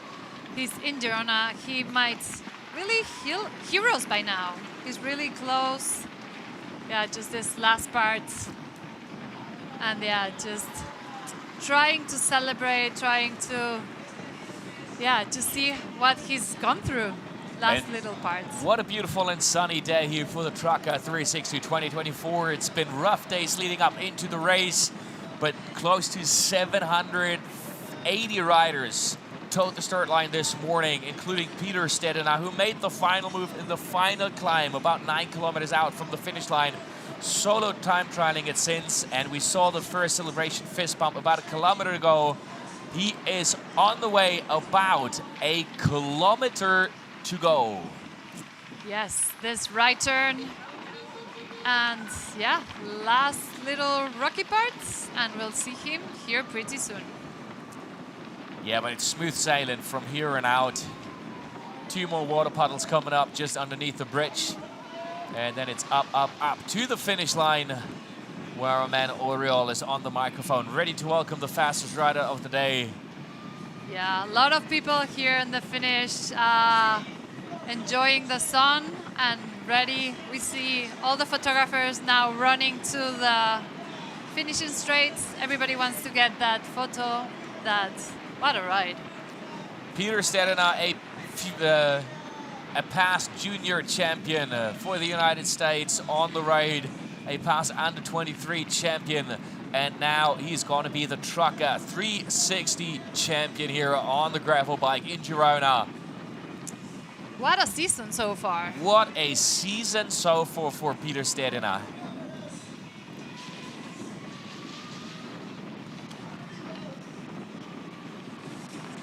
Less than 12 hours. That's really impressive with the conditions they had today. As we said, really cold morning. It's been really wet the last days. Now they get the sun, and now we see him in the final straight. Now 36 years young, he's on the way. Here we go, he can hear us now, he can hear the spectators, he can smell the finish line, it's just up there. And hey, guess what? I don't think we're gonna see a finish line sprint. No, not today.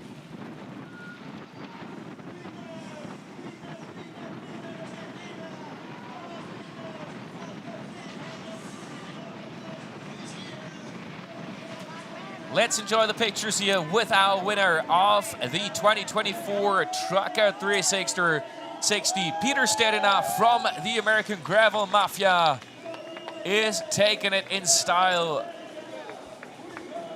He took his heart into his hands in the final short but super steep climb. And here we go. You see Rob Britton right behind. He never gave up. He's only about 100 meters behind, but it gives Peter Stedener the time to celebrate.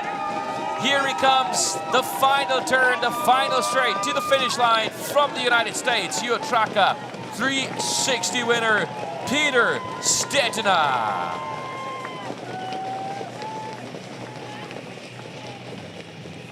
And here we go, the man in second. What a spectacular race for Rob Britton, the Canadian. What a gutsy race by the man, measuring well over 1.90 meters, leaving it all out there. A lot of respect between the two riders. You know, each of them did their absolute work at the front. Everybody worked their share, and in the end, it was Peter Stedener who had the better legs on that final climb. But Maya, what a great race in the front. The drama unfolding around Mattia with a snap chain.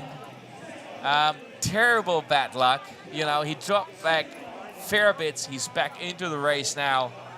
But behind, who's gonna take third, fourth, and fifth? That's the big question. We're looking back. We know Seaman is back there. Thomas is behind as well. Mattia is somewhere still in the mix. Who is gonna take the final podium spot at the Traka 360? Yeah, we won't have to wait long. I think they're going to be here pretty soon.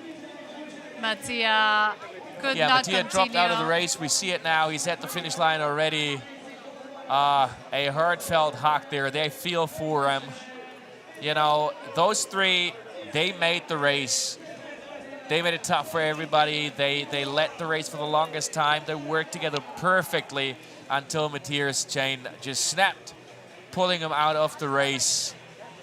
terrible to see, shame to see. But on the other hand, you know, he had a spectacular comeback with a win at Utopia last weekend down here in Spain as well. And it looks right now like Simon actually managed to hold on to that third spot that he inherited from Mattia. He's in that single track section now as well. So for him now as well, just about 3 kilometers until the finish line. Oh no, it looks like Chet Haga, his teammate from Panama, actually passed him into third. Oh boy, I cannot believe that we're not going to have a single European on the podium at the Traka in Girona. This is turning into Unbound all over again, and Belgian waffle ride even worse. You know, it's taken forever to break that American code. And here they are taking over the European gravel scene as well. I just want to go to sleep what now. a surprise. So what I can promise you, you got your proper kind of sleep right after that party here. I can't believe it. Tell me about the biggest challenge. That was a super exciting race for Job Oliver. well done. You know, he saved I don't know the how much energy everyone for saw, when he but needed this it at is the late one of stages the of the most race. Fairy tale. Yeah, it's always a hard race. You want to stay there in the front. You don't want to see them leave, but then you pay for that, no, at the end? We've seen a fair amount of very experienced riders today pay for the early effort that they put out to stay with a front group. Yeah, but then what do? You wait a bit? You don't want to see the race go in front of your eyes. Now, here's the thing. Honestly, I mean, you know, Jet never really lost touch, and he fought his way back onto the podium, but he was never, in the last third of the race, he was never in contention of the win. If you want to win here, there's no holding back. There's only risking absolutely everything. I mean,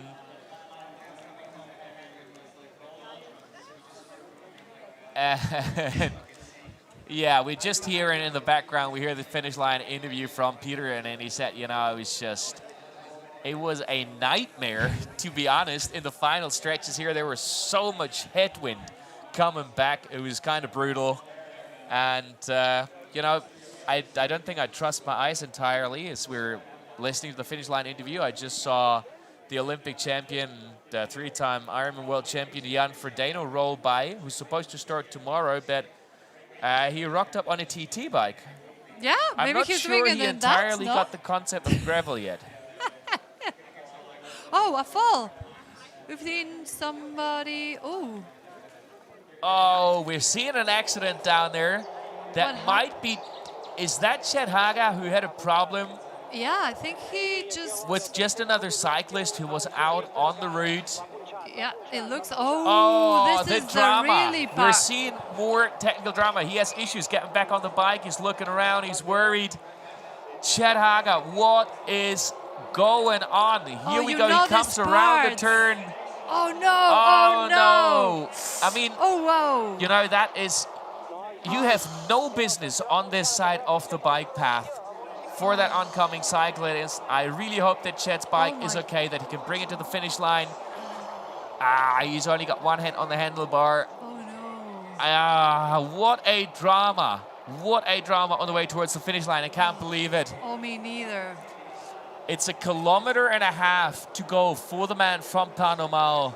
It's always been my worst nightmare, that pass and people coming from it, because they're coming from the other side that you can really speed up, but then it's a blind turn. And then he completely was on the other side. The oncoming cycling tourist was just really, and you see the front wheel, it's done. He's got a flat tire. A flat tire is only 1.5 kilometers away from the finish line, but he's still got that single trail and gravel section going. What a nightmare for Chet Haga right now from Panama. Hagasaki Racing. Okay, we're getting confusing information now. A moment ago they said it's Chet Haga, now it's Simon Nordahl again. It might be Simon. That's what I thought all along until we got the graphic for Chet. Apologies to our viewers out there. We'll try to get the information as quickly as possible. To me, it looks like Simon, actually. And how big is the gap? Because he should have been in third. And then with 2 teammates actually chasing from behind. Oh, this is not what we wanted to see. Do you remember last year? I think it was Robert Kemple just cracking his rim in the final stretches, and then Paul as well. He had to walk. He had the to last walk part. the bike across the finish line. It's been brutal. The terrain is rough on the equipment, on the riders, and everything. But but this is just pictures you don't want to see. You know, you got to be careful out there. People know there is a race going on, and just in general, you don't take a turn like the cycling tours there just did. Yeah. But hey, well, we'll see them on a split screen. I think we're gonna hear from Peter at the finish line out for our viewers as well in a second.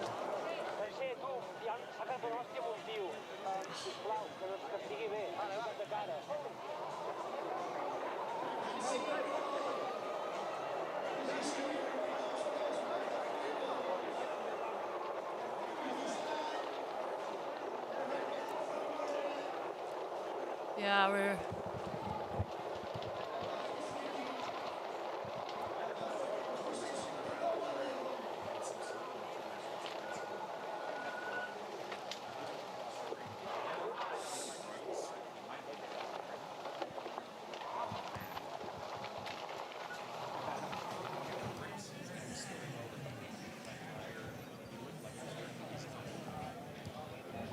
I'm What standing a here with the drama winner we're of this seeing year's here for Traka Seaman in 360 the final feature. stretches, but What a we great might have. effort. Good to see you here.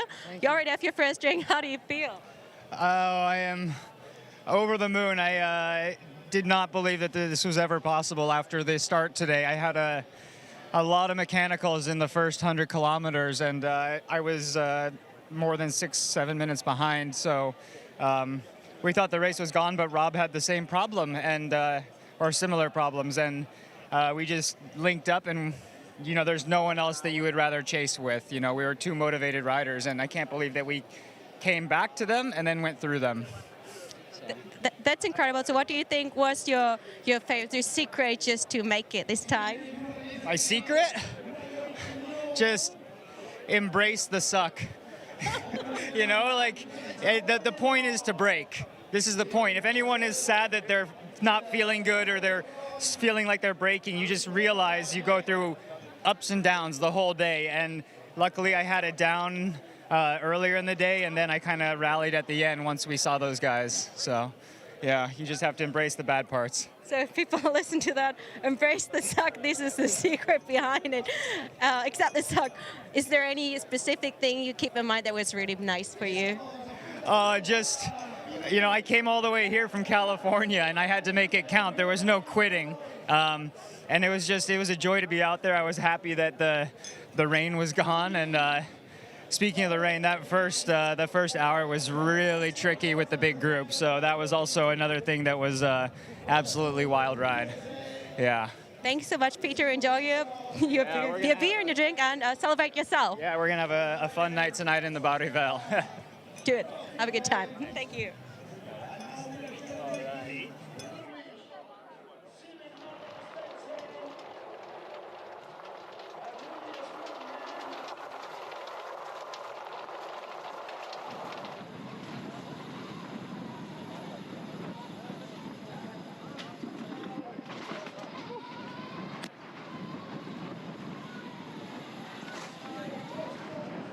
This might be Chet Hager. We're getting a little bit of confusing information from the live trackers as they don't all ping at the same time. But so Seaman has gone through there, but with a flat tire, and from there it is still a little way to go. So Chet might actually be able to catch him in the final stretches. I'm not sure if he knows about the drama that happened, if you got any information from the motorbikes just on that bike path making the right-hand turn. What do you do if you see they're All right, you see how really close he is. He's actually going to catch Seaman. He is too close. Seaman is on his flat tire. He's just making the right-hand turn, so Chet is only about 200, 250 meters, maybe something like that behind. He's going to make that right-hand turn very soon again. What a drama for Seaman, and is going to lose out on the podium because off the bad luck he had on the route, crashing into a cycling tourist. Yeah, that's not what you want to see. I mean, at that stage, he might almost be better off running. Maybe not this last part, but if he would know who's coming from behind, he is still leading him. He's still leading him. He's still got a little bit of an advantage there. It was a little more than the 250 meters, I thought. So Chet not quite in that right-hand turn yet. He's got to go past the building first. And Simon's got this is gonna I want to say less than a kilometer to go right now. What a drama. Yeah, All I right. think Chet's going to make that right-hand turn very, very soon. this is gonna be tight. That is going to be so tight. I mean, I'm sure, you know, Simon, if he knew what was happening from behind, I think he's gonna miss it by just a margin. He got about 500 meters to go, but Chet is now closing in super quick. I literally think we're gonna see him just before the finish line go past. I think I'm more nervous for this one than for the first and second. It's just, it's What just a drama. heartbreaking. Everybody out there on the screens in a second. Chet Haga can see Simon. He can see that Simon is not working anymore. The man, not moving fast anymore. The man from Norway just going around that water puddle there. And in a second, Chet is making that right-hand turn already as well. Simon is looking back. And there's nothing the man from Norway can possibly do. There's absolutely nothing he can do. He's got the flat tire. He's almost here. He's almost there, but the here, people. here is the water puddle. Chet's going around it. Almost there. It's literally gonna happen on the finish line. What a drama. I've got my fingers crossed. Now we can see him. He's coming around the turn. He's gonna move underneath the bridge, and then he's gonna go past Simon in those final meters. The move is just about to happen. Everybody out there, the podium will switch from Simon to Chet. Here we go. Oh no, he missed. Rien ne va This is plus. the steps. He missed. It was a bit farther. Oh. Yeah, and at the bottom, Chet is just going through now. Oh. Here we go. There's the split screen. That was the move, everybody. Chet Haga moving into third. Going past Simon Nordahl, who now has to watch his third place slip away in a race where he fought so hard for the final 90 kilometers, solo riding for that third spot. He left everything out there. And then, if you haven't seen it, the drama by crashing into another cyclist with about 3 kilometers to go from the finish line. Oh, what a finish. What a brutal finish. What a brutal way to lose out on the podium. And that among two teammates, both riding in the colors of Panama.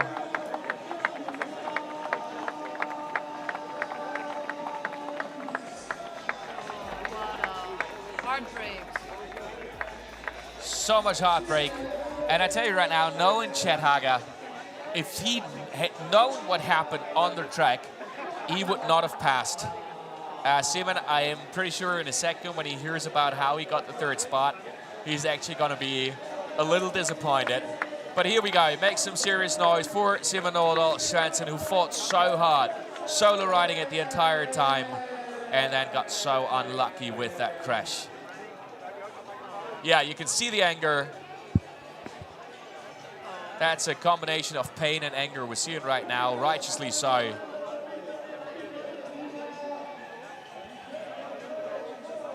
Yeah, you can, definitely. The anger, because when you fall by yourself, it's one thing, but when it's not your fault, it's always harder to. Oh yeah, of course. Understand. Of course. You know, it's. He is at the absolute limit right now. He fought the entire way. The young man, 25 years young, such a fantastic race here. It would have meant a lot to him to get onto the podium. But hey, again, this is racing. Dramas do happen. It is very unfortunate, but still a very gutsy, an incredible race by Simon, coming in fourth here in the end. Luckily, nothing happens because crashes like that are pretty scary and something can happen. So.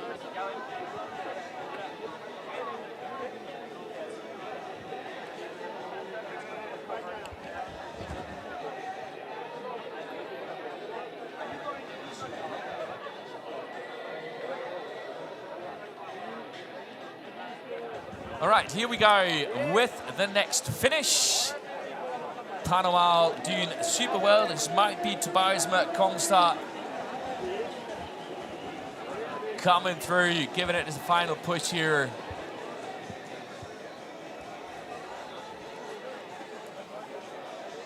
They had an incredibly strong team in the race here today. Niels Corval in the mix as well, in the top 10. And of course, very soon we'll be switching back to the women's race again. I think you're going to have a very special guest here to help you bring the top women across the line. Yes, we'll have Anna van der Breggen with us pretty soon, commentating what's happening with the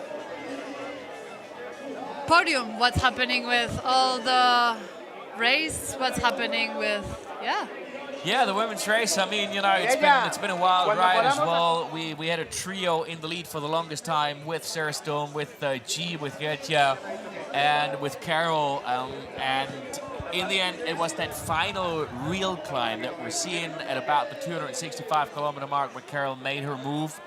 And, you know, Gertja just wasn't able to stay with her. She is somewhere lost in no man's land, fighting on her own. Huge advantage for Carol right now because she's surrounded by some of the men that she caught up with, and they're escorting her right now. With the heavy headwinds that we're seeing towards the finish line, it makes her life a lot easier than Gertja's, who is suffering. We saw the body language a moment ago, and, you know, Sarah is still somewhere behind, so never underestimate that. But yeah, I think soon it's time to switch to Anna. Yeah. She knows all the women inside out, I believe. Yeah, especially G, because she trains a lot with her. She knows her pretty well. And she can tell us a bit more about what's going on with her head, her body, and what she's thinking. Well, and of course, you want to know why she isn't racing this weekend. She is. She is? Is she doing the 100? She is doing the 100. She is doing the 100. All right, here we go. So it's going to be really interesting to see. Lorena's doing that one too. I think they're going to have a really friendly fight between each other. Very sneaky from Anna to, you know, kind of like bail on the whole athlete talk that we had yesterday. But yeah, it'll be exciting to see. The 200 tomorrow is absolutely stacked already as we're waiting for the fastest women here. You know, we talked about it a little bit. We got top gravel pros racing here. We got mountain bike pros like Lucas Baum. We're seeing Jan Frodeno, Alistair Brownlee. It is going to be incredible. Do this now because after like 3 more of these. And here is number 2. Great to see you here. So you're doing the riding, doing a beer. How are you doing after that little break? Better now. Yeah, there's a bit of a dark moment at the end, but yeah, no, it's good now. About this placement, did you expect the second?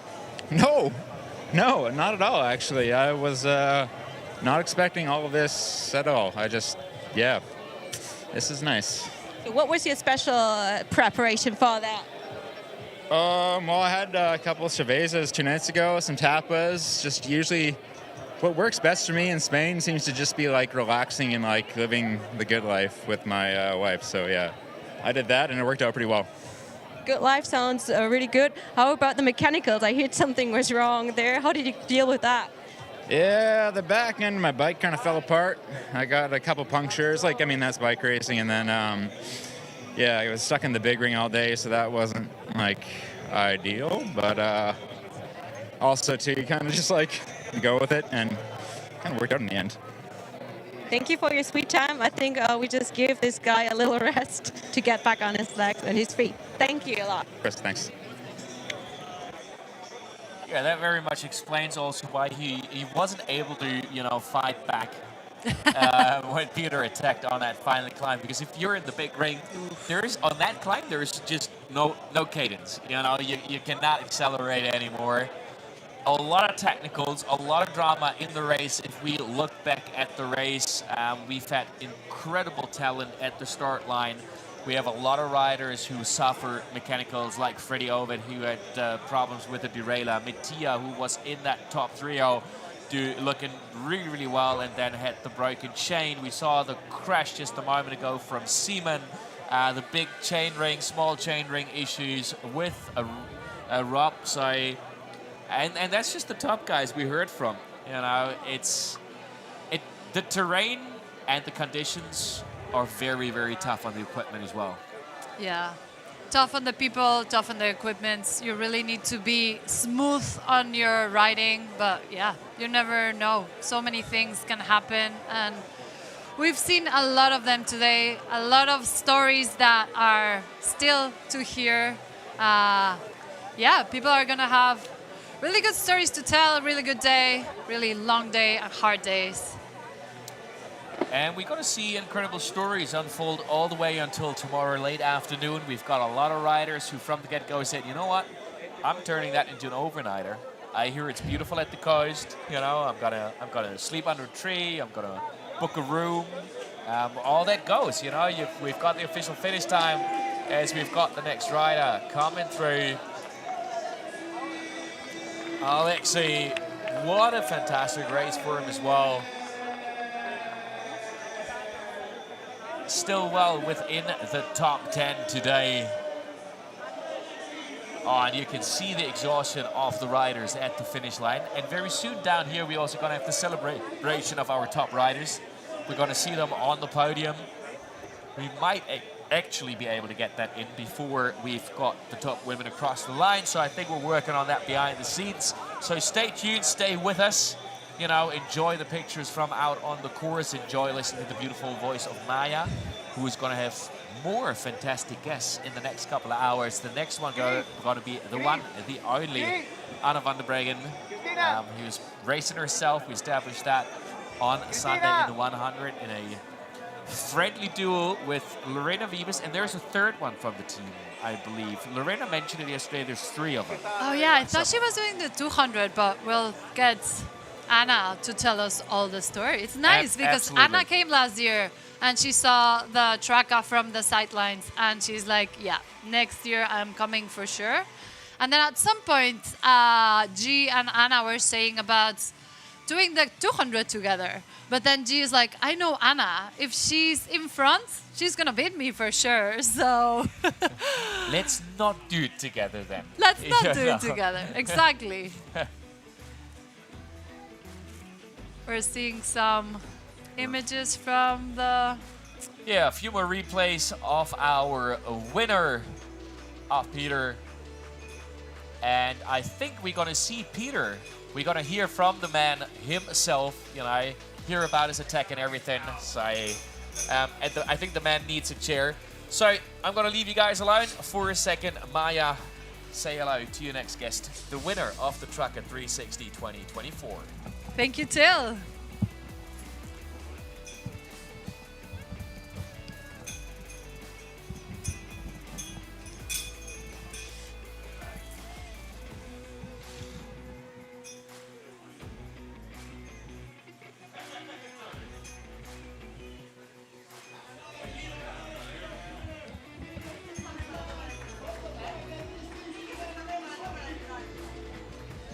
Okay, Peter's preparing to come with us, and yeah, you can sit down.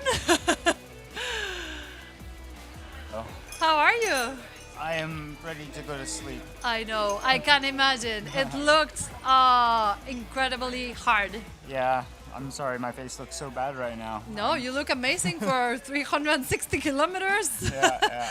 Less than 12 hours, super fast. Can you tell us a bit? Yeah, you had some mechanicals. It was hectic at the start. It was a very hectic start with the mud, really dynamic, a lot of slop and just messing bikes up. Thank you. And then I had a bad puncture at 100K, and Rob had one earlier. And I was on the side of the road for 6 minutes. So then yeah, once I finally got going, I linked up with Rob at the first aid station, and we know each other quite well, and he's very strong at this kind of distance, and I said, we're going to have a good day. Like, I don't think we're going to go back, but we're going to go all in, and, we're just leave it all out there. And I still can't believe we got back to those guys. Like, I don't know if they were playing some games or thinking about the final or with the headwind, but yeah, I mean, this is like a fairy tale race. Like, you don't come back from 8 minutes and then go through, both of us together,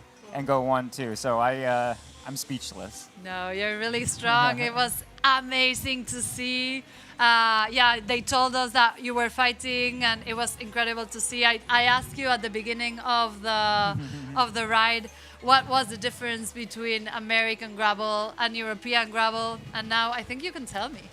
It's, I mean, this was so technical and dynamic, and Europe has has so many roads and networks, at least here in Catalonia. So it's we took a few wrong turns almost and had to turn around and get back on the course, and it was a mess. So it was really dynamic though. But I can tell you, I've done a lot of gravel races for a lot of years now, and there's amazing races and there's medium races. There's no bad gravel races, and I can tell you the Traka has the magic recipe. You can feel it in the air this whole weekend leading up. This is one of the coolest events in the world. Oh. And that is without my success today. I would still tell you that. I agree with you, and this is a really special race for us. It's a really special event. I think Girona is pretty special, and it's nice to hear it from you. Thank you. Yeah, I lived in Girona for 13 years during my road career, and I haven't been back in for 5 years. And walking around the Barrivelle the other day, I forgot how beautiful it is. So it's really nice, and we're gonna have a good night out there tonight. Definitely. How are you gonna celebrate? Cerveza artesanales, siempre. I love it. Yep. That's what I really like about American cycling. They just enjoy. In gravel we do beer, although this is the perfect post-ride one right now. Yeah, that's a mix, no? Yeah, Cerveza with limon. Yeah, recovery. Nice. What's your favorite food? It's always changed. Thai food. Thai food. Yeah. And from Spain? From Spain? Burrifara. You can't find it in the U.S. You can buy bratwurst, but I really love burrifara, and at home all the time, actually, we just do pan tomaquette instead of just normal bread with butter American style. It's always pan tomaquette. So, nice, yeah, it's really special. No, we cook Spanish at home sometimes. Cool. Yeah, it was Or amazing Catalan. to see your ride. You made it look easy. That last single track, I really enjoyed that. What was going through your mind? Did you know the last single tracks? Yeah, I did ride it twice, and it was so wet. I actually crashed 2 days ago riding it because it was so slippery. So I had the gap on Rob after the little wall in San Gregory, and mostly I couldn't see him, but it was really just keep smooth and keep the power down, but mostly don't mess up. Yeah, it looked like you knew what you were doing. You knew what lines to take. You knew in the puddle that you had to go right because the rock is on the left. It was also good to see what was your decision. Why not bunny hop? You don't want to risk it? Or? Oh, with the log? Yeah.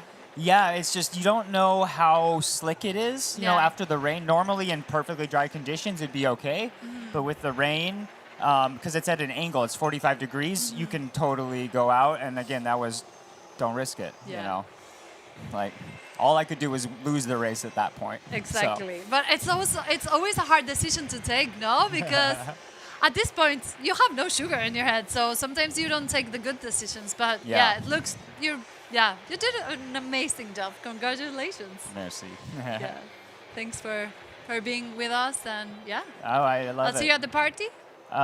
Which party? Tell me. Oh, there's plenty. Which one do you want to go? I don't know. We'll I know that Enough Team is doing a party tomorrow and then an after party. Well, Big Tall Wayne, my mechanic and best bud, and I, we fly Sunday. So we're going to be here tomorrow to watch the 200s and probably sleep. I'm not going to make the start, but I'll take a nice breakfast in town and we'll come here for the finish and nurse some beers and have a good one. We're really going to have a Saturday in Girona. So. Congratulations. Thanks. Enjoy. All right. Thank you. Yep. Adeu. Adiós. Felicidades. Muchas gracias.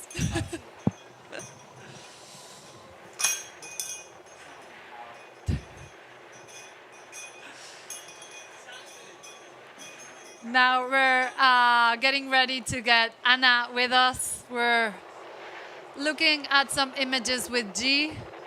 More than 12 hours and 14 minutes riding.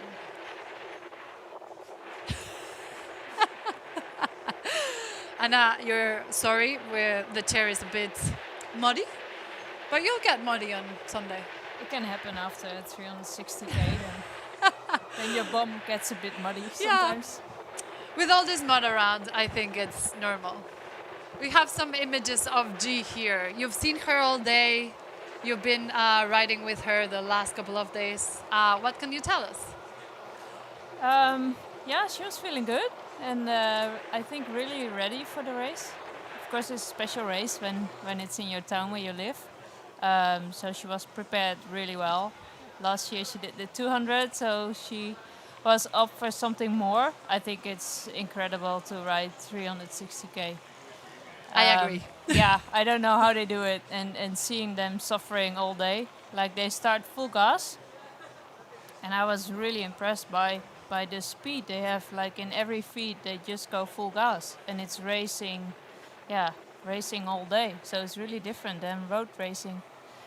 Yeah, she was going really well until the climb. I think she had to let a little gap, and I think after that part it got really hard for her. And you can see she's alone at the moment also, so that makes it for sure not more easy. Normally on the flat she's doing really well, and also the long distances. So I was hoping. I didn't follow the last part because I was driving the car back to Girona, but. That the last flat part she could pick it up again, get some energy in, and then have a good last part. But yeah. And she's just taking a wrong turn at the moment. Yeah, she knows this road. Maybe she got confused and thought it was gonna take the gravel on the right, but I think the route says to stay on the tarmac. How do you see her pedaling? Do you still see her strong? Do you think she's fighting some demons on her head? I think so, yeah. It looks, the cadence is not very high, so she is just, she is tired. But I think everybody at this point, I mean, they are for 12 hours and, at the moment 16 minutes on the bike. Cannot imagine, I don't know how it feels, but I think your body is getting into surviving mode, and you just try to pedal in the way it feels possible, I think. And I don't know, if I see it, it's still going, but it doesn't look like she is enjoying it anymore. No, I think she's definitely fighting some demons, but she's still so strong mentally and physically. We all know G, and when she has something in her mind, she gets it done. So she knows this last part really well. That's why she was going on the right part. That is the gravel that we usually take, but some parts of the road, and then at some point she'll turn right and take the gravel back. Here she'll make the right turn and go back past the town and back into the gravel. She knows this by heart. We don't really know. You were in the last aid station. How far away were they? And when she was passing us, it was about 4 minutes. The gap was 4 minutes. 4 minutes. But Carol wasn't alone. We've seen some images. She was in a group with quite some strong guys. So that depends how they are riding. But of course, that's a big advantage when everybody's taking turns. Especially the wind was also quite hard on the open fields. I think actually it was wind from the back to Girona, so that can help a bit. But you can see here she's also riding. Carolina is also riding a lot on front as well, so she still looks, I think, really good, and she's doing her work. But it helps so much when you have people to watch and that you can see that other people are also suffering.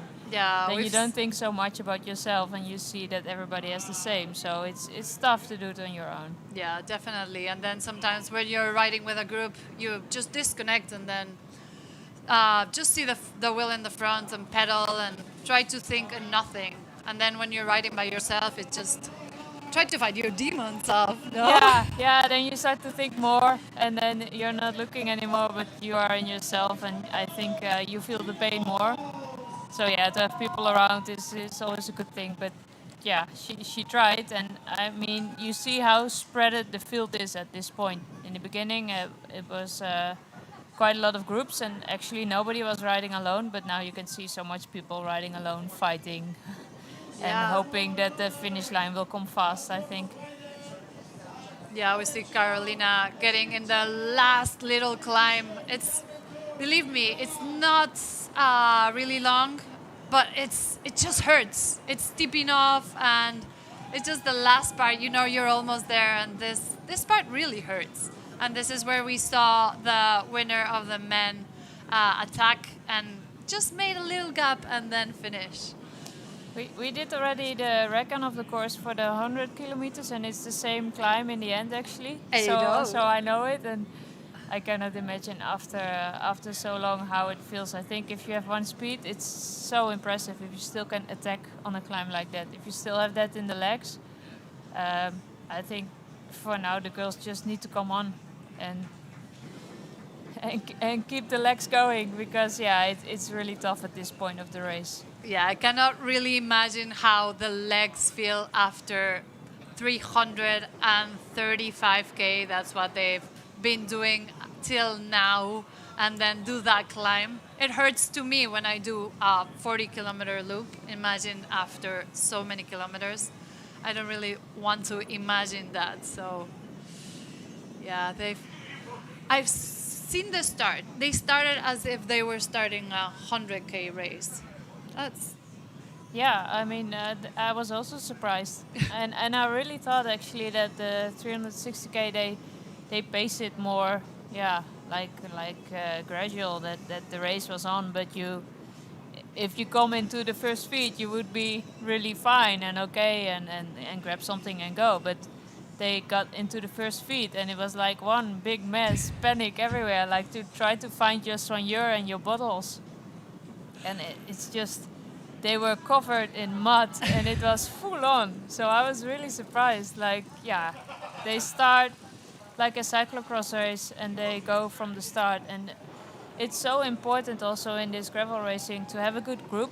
So you don't want to miss things actually, but you also don't want to overpace yourself. Because if you do too much in the beginning, after 12 hours, you will feel it back. So I think that's a really difficult part, and you need experience also for this to do it really right. And maybe also it's different on every race day, so you never know in front how to pace it well. And also a thing you told me last year that I really agree with is that, especially for the women, that they start with the men. It's really important and hard because you have to push way more at the beginning because you really want to position well. So it changes if it's a all-woman race or with the men. Yeah, a lot. It will be a totally different race when it would be only women. I mean, if you see it, if you have a good group, you go so much faster than if you end up alone on a long straight part where there's a lot of wind, for example. So it's the same for everybody, so it's fair, but it's a really different race when you have only women or you can, use the men somehow. Yeah, we can see how strong she's still pedaling, and just having to do relays and having that bit of a rest, it helps. It makes such a difference. And you were talking about the cows on the first aid station. What were G's plans? I knew she had a camelback, no? Yeah. And then, did you fill it up? Did you take it away? I think everybody had a camelback, and you also had to, because it was 110k before the first feed, so that was around 4 hours. So if you only have 2 bottles.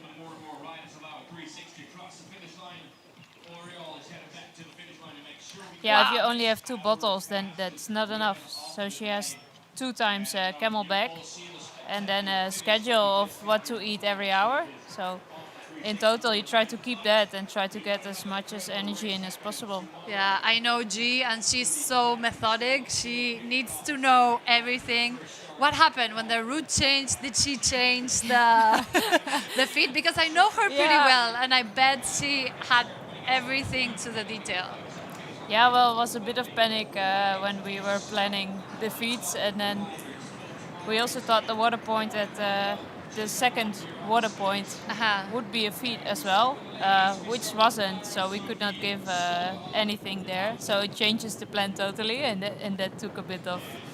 I went out riding alone, let's say it like that. A little bit of last day panic. It no? takes a while, and then it all settles in, and then the plan is complete, and then it's good again. But yeah, it needs to be all planned out and be right.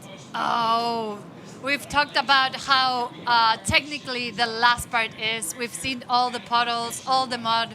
As you said, it's a cyclocross race, and you really need to be on point because you're tired, and it's pretty technical. Yeah, and also I think your reaction is way slower after 12 hours on the bike. So it can happen so fast that your front wheel slips away in a pedal like that, or there is a route, or you miss a corner. It happens so much faster when you're tired than when you're totally fresh. So yeah, the last part I think is really tough. Also with the single trail, which is in the end. Yeah. Have you done them? Are you ready for Sunday?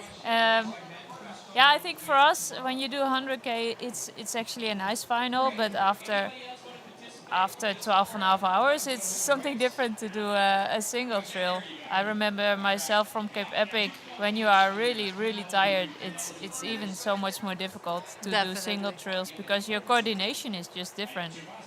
To do the corners in the right way is not that easy anymore. So yeah, big respect for all these riders here. Yeah, that's why we always say that it's important to see the final. I remember last year, 2 years ago, also a lot of the people of the 360 complaining about those single tracks because they had to do them at night. So when you're tired, you just want to arrive. Both of them are less than 10 kilometers to the finish.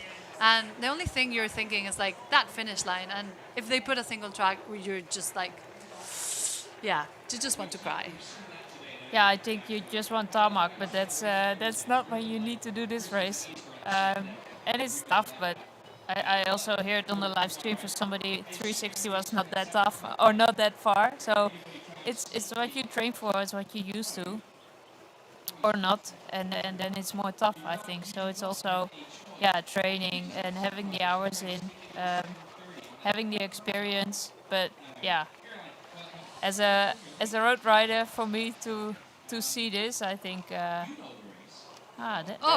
knows the way. Oh, that's clever. Just to avoid the river, she went to the right, avoiding that extra danger. You don't want anything to happen to your bike, especially the last kilometers. I think she knows she's really near. She's pretty confident. Okay, we'll go on with next interview.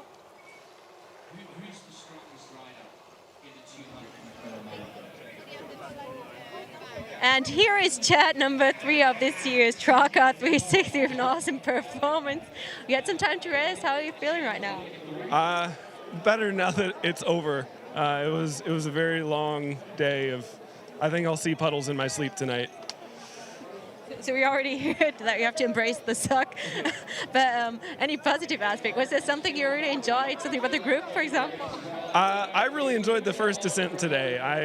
It maybe cost me in the end because at the bottom of the descent I had a gap, and so I was out front alone for 30 plus minutes, just an hour into the race. So I paid for that later, but I did enjoy it. I mean, you've been rewarded with the third, and even though the terrain was a little bit difficult, did you have issues? The only issue I did have one small crash today on a muddy corner, but thankfully no flats or mechanicals. That's a good outcome. This is what we want to. So what are your plans for tonight? Celebrating yourself? No. Sleep after I clean my bike. Nothing exciting. I think you have a team. There's a pod team. So if you're hearing that now, go take care of this guy's bike. Thank you, Chad. I wish you a good night. Take care. Anything else you want to say? No, it was a great event. Couldn't believe the weather today after what we've had this last week. So very thankful for that. Thanks. We're all taking care of Chad and his bike. So take a rest. See you.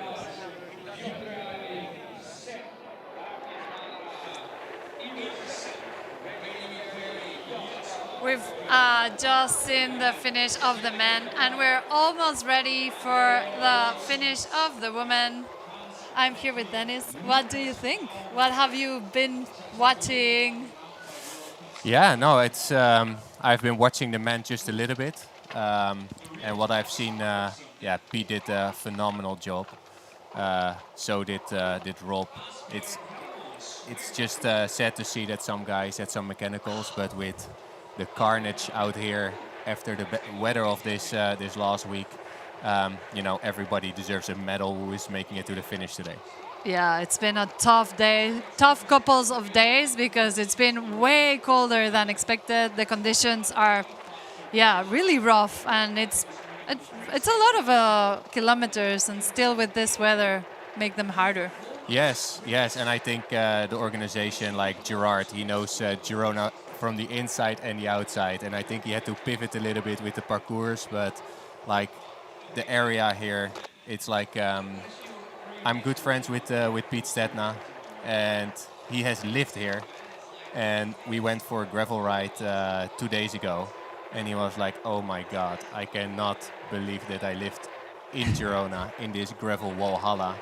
And he was like, man, I cannot believe that I've been riding my road bike on all these silly roads for all those years, not knowing what kind of treasures there are here. So, Girona is a great place. Gerard, he always organizes great events. And today looks like it was challenging because of the Mudfest, but looks like an amazing race. Yeah, you see Carolina here doing the routes that Gerard puts together. They're always fun. They're always different. She's in Girona at the moment. She only has one last single track to do that you know it well. We all know it. It doesn't have anything but a little jump. So we've seen she's taking it safe. She's gone down and crossed the log.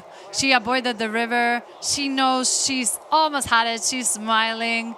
And it's just been incredible riding, incredible racing. They've been so fast, way faster than we all expected.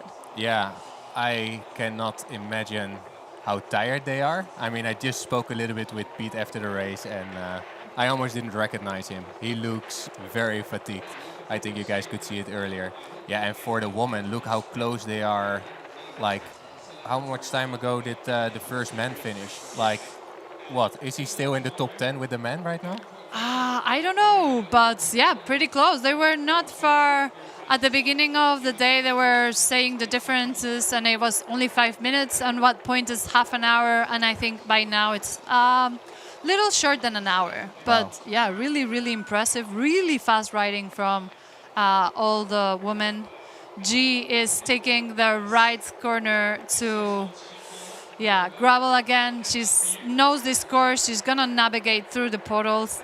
She looks way more tired than Carolina, but yeah, she's doing an amazing job. Both of them, all the women's field, they're going so strong. I really want to see them here at the finish and see what the adventures of the day have been. Are you doing any of the events? No, I retired fully from racing. I enjoy watching it right now. But they could be an adventure as well. Yeah, but I mean, I've had my adventures. Right now, I try to help the riders and come out with some good plans to help them get through these races at their maximum capacity. Like, I think what you see here with G, they are 12 and a half hours in. She's racing this is by far the longest race of the year, I think, unless he's also going to unbout, but I'm not sure about that. Yeah, you know, your fueling strategy, when you're missing out on just half an hour of racing, you don't eat because you're focused or because you're just climbing up or whatever reason. You know, this is when you pay the bill.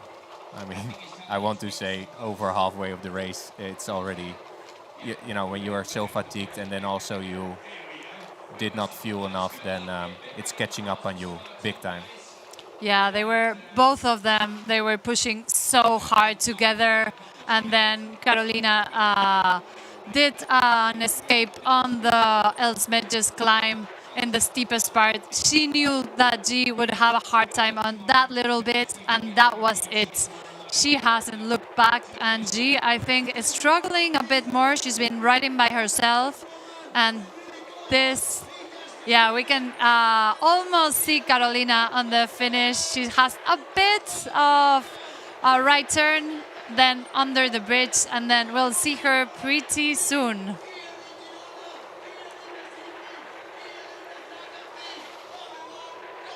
She is enjoying the last meters. She knows she has it. G is, I think, for now, more than 5 minutes. What do you think?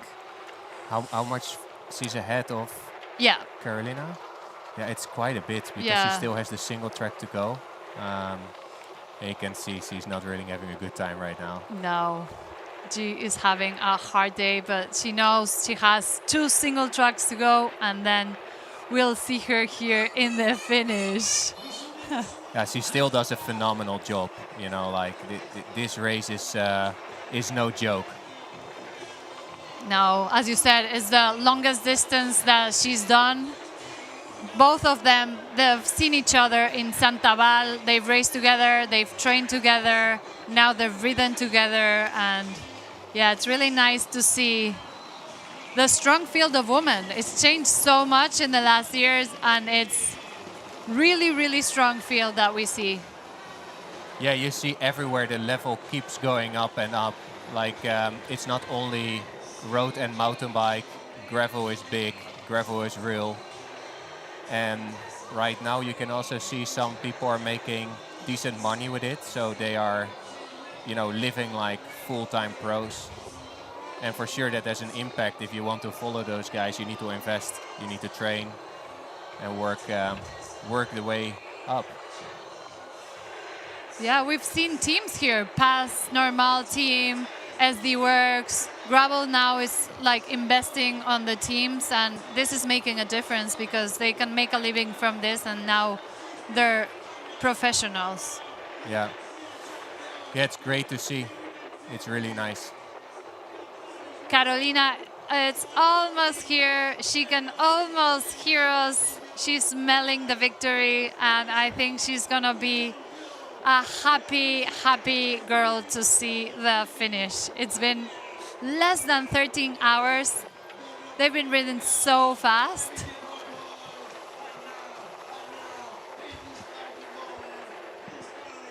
Thank you very much. Thanks for joining us. See you on the finish. We're back with Teal. Welcome. Well, thanks for having me back here. I just had the great pleasure of introducing our top athletes for the 200 tomorrow. What a stellar lineup, but look at the women's race. I mean, Carol, she made that move on that final climb. She's turning around now. This is celebration for her now.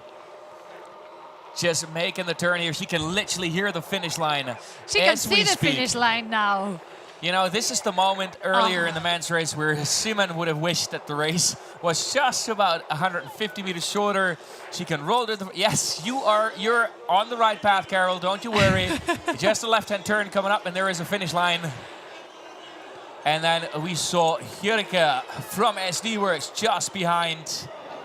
And here she comes. Now she's got it. She's got the smile on her face.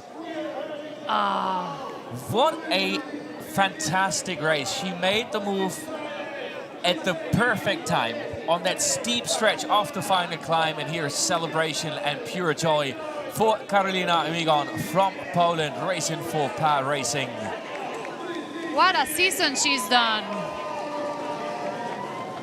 Now we can see that smile. She deserves it. What a ride.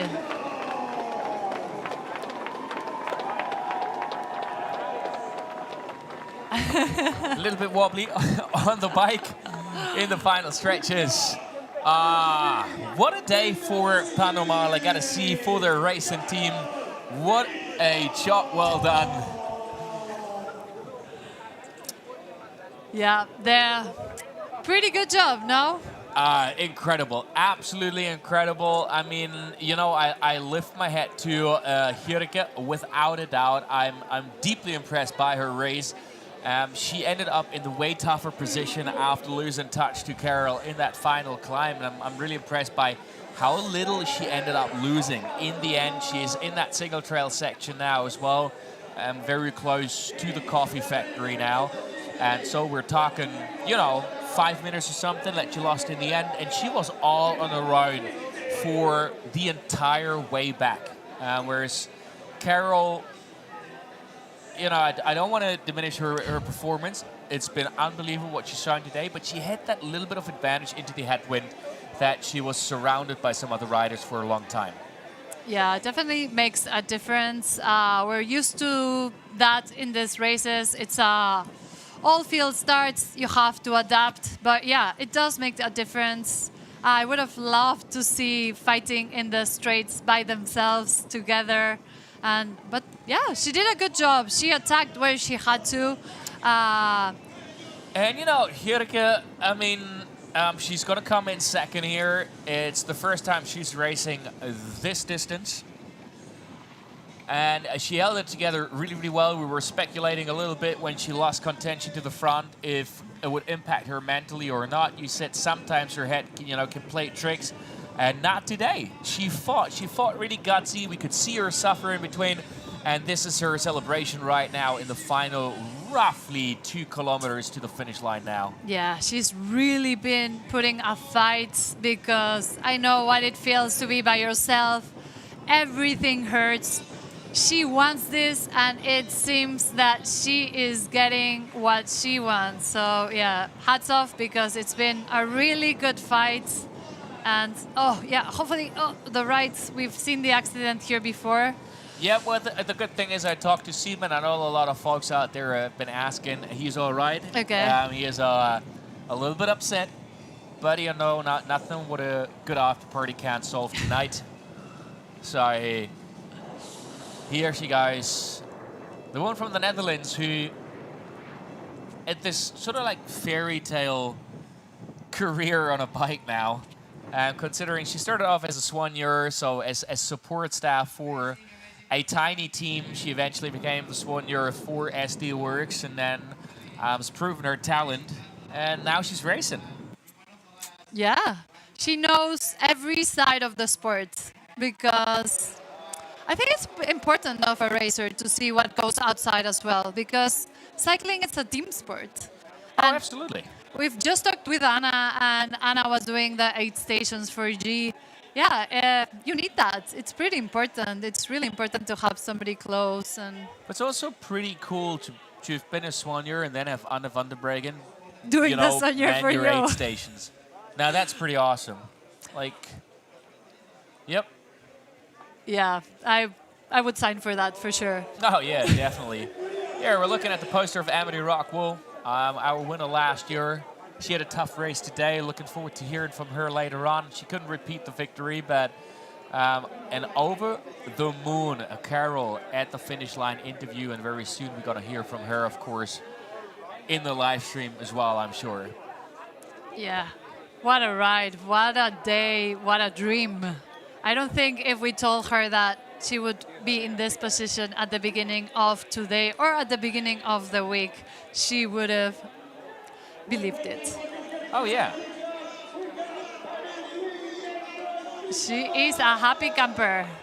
Oh, we see Sarah now. Sturmy. Sarah Sturm, last year's second place, is on the way as well. She lost a fair amount of time after not staying with the front. And I'm trying to read her demeanor, but I think she is suffering badly right now. I don't know if it's suffering, smiling, or laughing. either it's the longest joke in the world and she can't stop laughing, which I don't believe. I think she is struggling hard right now. She's struggling probably to get air or something. We'll see how she feels on that last steep climb now. That is a brutal one if you're not feeling great. Yeah, you can really feel the legs. Oh, yeah. Yeah, there you go. She... Not much left in the tank, but she is a true fighter. And I have no idea. She will be coming back. You know, we can see again, she has not cracked the code of the Traka 360 yet. She's a little bit of bad luck last year with the nutrition. She bonked hard and just couldn't come back entirely to fight for a potential win. But there she is, another really gutsy performance. In a second, she's over that last climb. But you can see the difference. If you watch the live stream, you've seen Peter's attack there and how he was flying over that climb. A very different body language than we're seeing with Sarah. And you see the head dipping back down over and over again. And she was holding the stomach a second ago. You know, either she's struggling to breathe. She might have had to throw up. We'll find out at the finish line for sure. Yeah, but we've seen some really incredible fights because everybody's suffering at the moment. It's been a really hard day. The mud, the water, the climate, it has not made it easier. 360 kilometers, it's a lot, and especially in these conditions. It is a really long way, and if you look at the time, they've been flying today despite the conditions. We've seen the crazy mud at the beginning of the race. We've seen so many of the elite riders having to clean their bikes at the first feed station. We heard about all the drama. You know, we had Peter who had a flat tire. We had Rob who had a flat tire. We had Freddie with derailleur issues, and so on. Mattia, who actually, so we now found out what it was. It wasn't the chain. He literally picked up a stick, put it through his spokes and ripped off the derailleur. So there was no way he could possibly continue. Oh no, that's the worst nightmare. But I think the time is right for our second woman in a moment. She can't be far now. After we had the cameras with Sarah in third place, we are waiting at the finish line for Gerike Schreus from the Netherlands. And she will be in the final, roughly 700 meters to the finish line now. What a fight.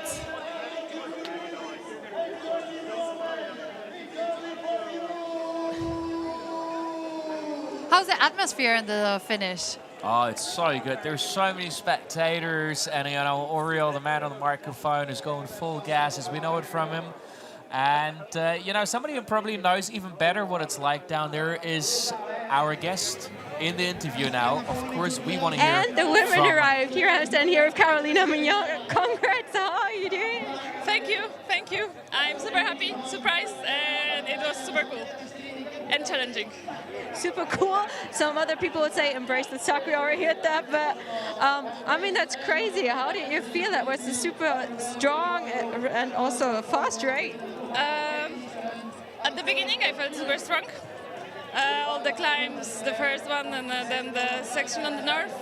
I pushed quite a lot with G. Then on the way to the last climb, I felt a bit bad, so I was trying to survive in the group. I was also, of course, pushing, but it was quite hard. Then at the feed zone, I had to stop. It helped, and I pushed on the last climb. I knew that this is my chance. I felt super good, and I left G there. And I was just continuing pushing on the flat. And I'm surprised that after so many hours, I was able to push that much power. Well, we saw that it was a super smart decision with the brake, maybe. Any other special hacks that you had for the race? So, okay, I think we're going to make some noise now. Thank you. Thank you. That's the winner. I believe indeed that we're going to make some noise now for the second woman, for Gerike Schreus from the Netherlands. Second place in the race here today. The woman who calls herself a giraffe when she talks about herself. The tall Dutch woman from SD Works. What an incredible race in the 360 from her. Second place in her debut 360. Wow. She was doubting a couple of weeks if she made the right decision of doing 360 kilometers. I think it was the right decision. I think it was the right decision, absolutely. We see Sarah now. And now we see on the split screen, this is our third place woman, Sarah Sturm, who is racing for Specialized SRAM Rafa, who was second here last year already, so she knew exactly what she was getting herself into. She was here trying to get the win after some struggles last year and losing out to Emily Rockwell. And then, well, it looks like it's another podium for her. It's not the win yet, which for us is always a great thing because I'm convinced that means she's coming back. Oh, definitely. She wants the win and she will fight next year for it. She was really happy with the mud. I don't know if we ask her right now, she would be. But she really said she likes hard races, hard conditions. She loves technical stuff, so... Well, she got exactly that today. You know, you ask for it, we deliver.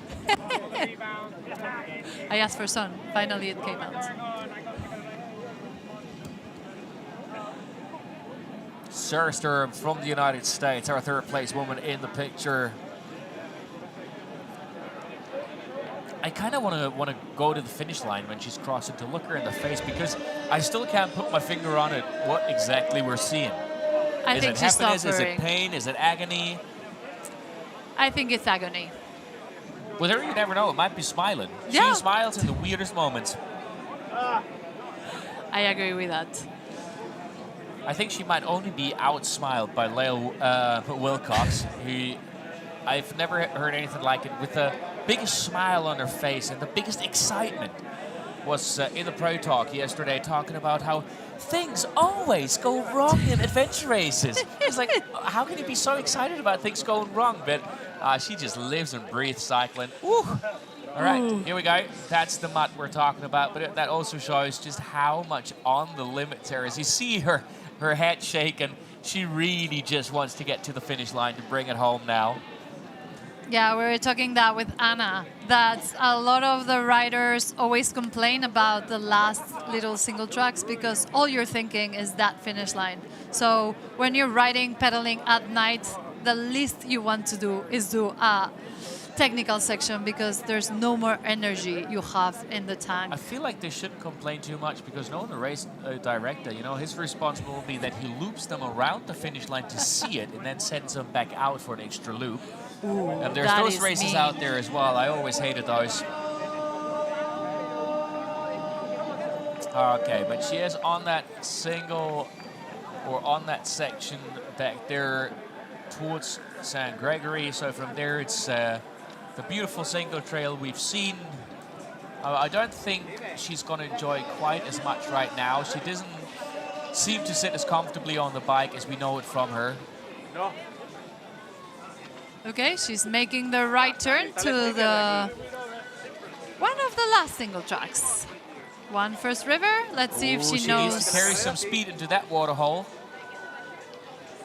Nope, not feeling it, she says. Not feeling it.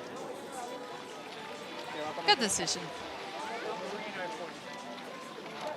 When you're really tired, this is the best thing to do. Just get off your bike, walk a bit, shake it off. I'm already a big fan of the gentleman we've seen in the picture just a second ago, who's very gently just hold it back, staying behind her, whatever happens. Just a little, you know, like a wingman on the way to the finish line. Yeah, that's good etiquette to do, no? But you see at 360 kilometers, it just takes everything out of you. I mean, we will see similar pictures tomorrow because the reality about gravel racing and terrain like this is the only difference between the distances is how hard and how fast you go. The exhaustion and the pain and the agony is the same for every single distance. Definitely. You go all out, and when you're on the limit, this is what we see. And yeah, it's hard. Any race is hard. And we will see a good battle tomorrow as well.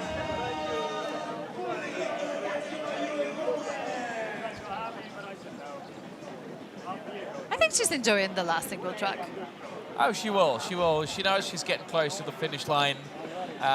You know, she knows when she's at the coffee factory that she is really, really close. That is a stretch she really knows inside out. So we've got those few, that's the rocky little bumps now, those turns, once she's through them.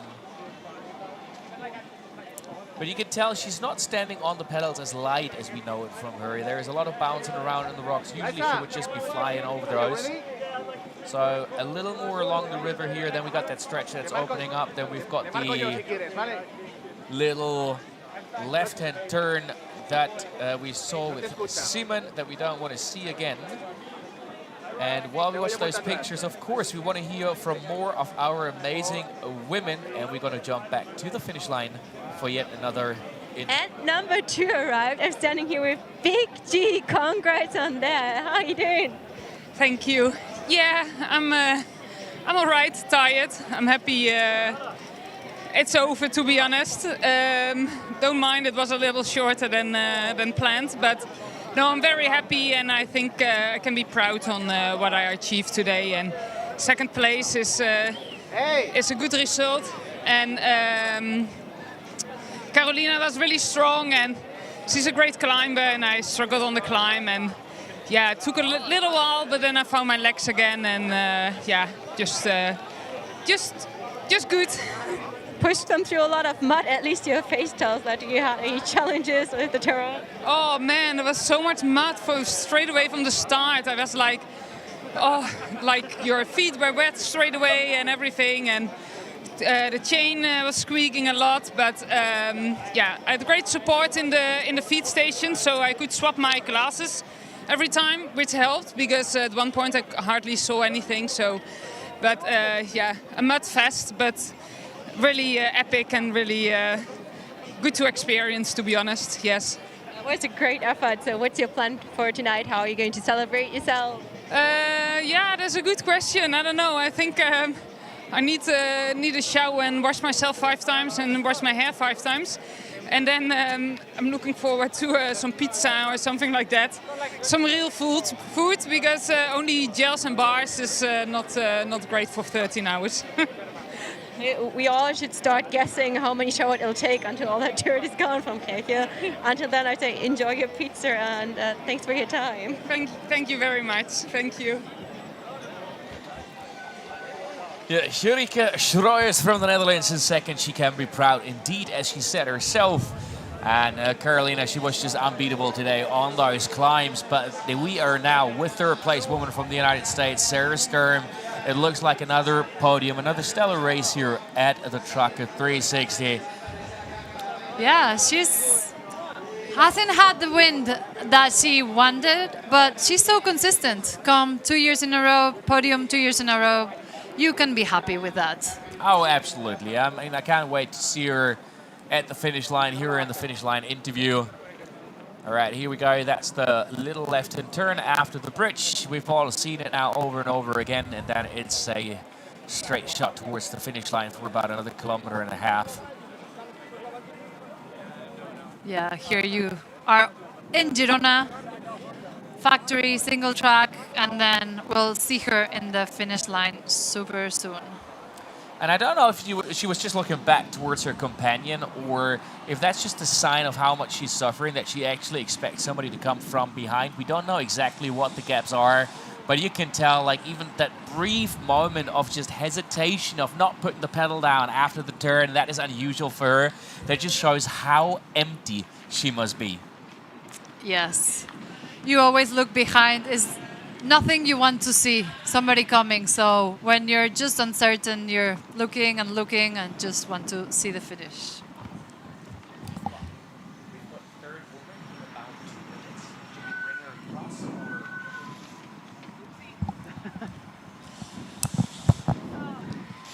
Okay, she almost taking the last single track. 2 kilometers.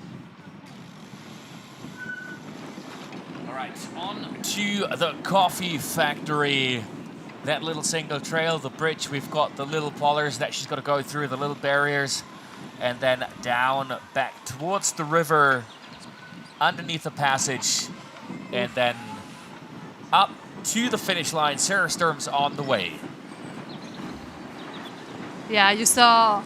It's when you're in the limit that you're making all these little mistakes that tells that you're just so exhausted and you need a bit of energy, as we said, for this last part. It doesn't have that much, but yeah, it's you have the river and the rides and you don't want to make any mistakes.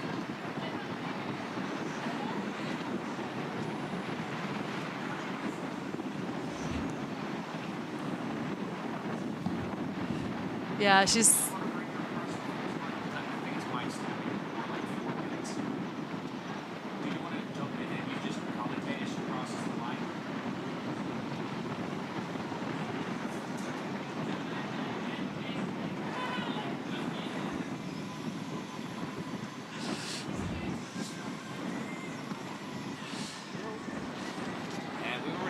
Your next guest lined up, so I'm going to have the great pleasure to bring Sarah Sturm across the finish line, but I'm seeing Carolina, our winner, is ready, so stay tuned for that. She's going to be with you in a second, and of course you guys are going to have a chat about how the race was, but it was quite interesting to see for us right now. We asked her if she wanted to jump on the live stream a little earlier, and she was like, I'm very happy to just sit for now. Yeah. She looks a little spent. I think I might be spent as well. More than 12 hours on a bike with these conditions. Yeah, I think you're a superhero as you are. If you were standing up, you were like... You know, looking not at the race today, I think Panomal made the smartest move of them all by just letting their athletes race in a brown kit. Now, that was a good move. Yeah, I really want to see the white jerseys that we saw at the starts. How are they at the moment? Really looking forward to seeing those. Yeah, Freddie, where's the jersey? Come on, show me. Yeah, and I really hope that the directors are going to show Carolina on screen, because she thinks she cleaned her face, but it's still a great indication of what the terrain was out there like the entire way. So we had that right-hand turn for Sarah now. So this is the bit that's sort of like parallel on the entrance straight to Girona. And then just before hitting the city, really, it's that right-hand turn down to the road. But she keeps turning around, you know, she keeps looking. I'm not sure if she expects someone to come from behind or if she's missing her companion she had for the last couple of kilometers. I wouldn't put it past her. She is so nice and so kind. I wouldn't put it past her that she doesn't want to drop him. Yeah, but they were a good chasing group behind, so I would look behind as well. You never know. You don't want any surprises by now. The thing is, I'm hands down willing to bet she did not have the race she wanted to have. Some things went wrong out there. What we don't know is we've heard about so many technicals and issues. If she had any issues or not, or, you know, if it's just been energy, if it's been nutrition, but very happy to see her in third place. She's a full-hearted racer. She calls herself a gravel professional, and says, you know, she could have never imagined the things that cycling have given her. And when we asked her yesterday what the best thing is that cycling has given her, her answer was all the people she got to meet. Yeah, and it's a rider you can tell that she enjoys. Last year she came 2 days before the race, and then she didn't get that Traka week that everybody was talking about. And then this year she didn't make that mistake. She came a week before. She did all the rides. She really enjoyed seeing the people walking into town. I went to a lot of events. I saw her there. I think she enjoyed her time here. So. Oh, absolutely. I saw her over at the SRAM house. You know, one of our SRAM sponsored athletes in the race. So she dropped by there and had a really good time. You know, we were just talking about her, and there she is back in the venue. Lael Wilcox who rode part of the route, I think, today, but then had to pop back for for a business meeting at 4 o'clock. Yeah. Oh, did you take your puppy with you? Oh, there you go. Yeah. It's a new business. It's called Rent a Lail, dog sitting. Yeah, we were talking about Lael, the only rider that smiles more than Sarah, that we'll see pretty soon, and we'll both see them smiling at the finish line. I want to see if Lael can make Sarah smile at the finish line again. She does not look happy. Yeah, it's But been a really the good news tough for her race. is she is about 400 meters away from the finish line now. She's just about to cross underneath that bridge. And then it's just up onto the venue. She's Here we almost go. here. Sarah Sturm, one more little turn up here, one level up.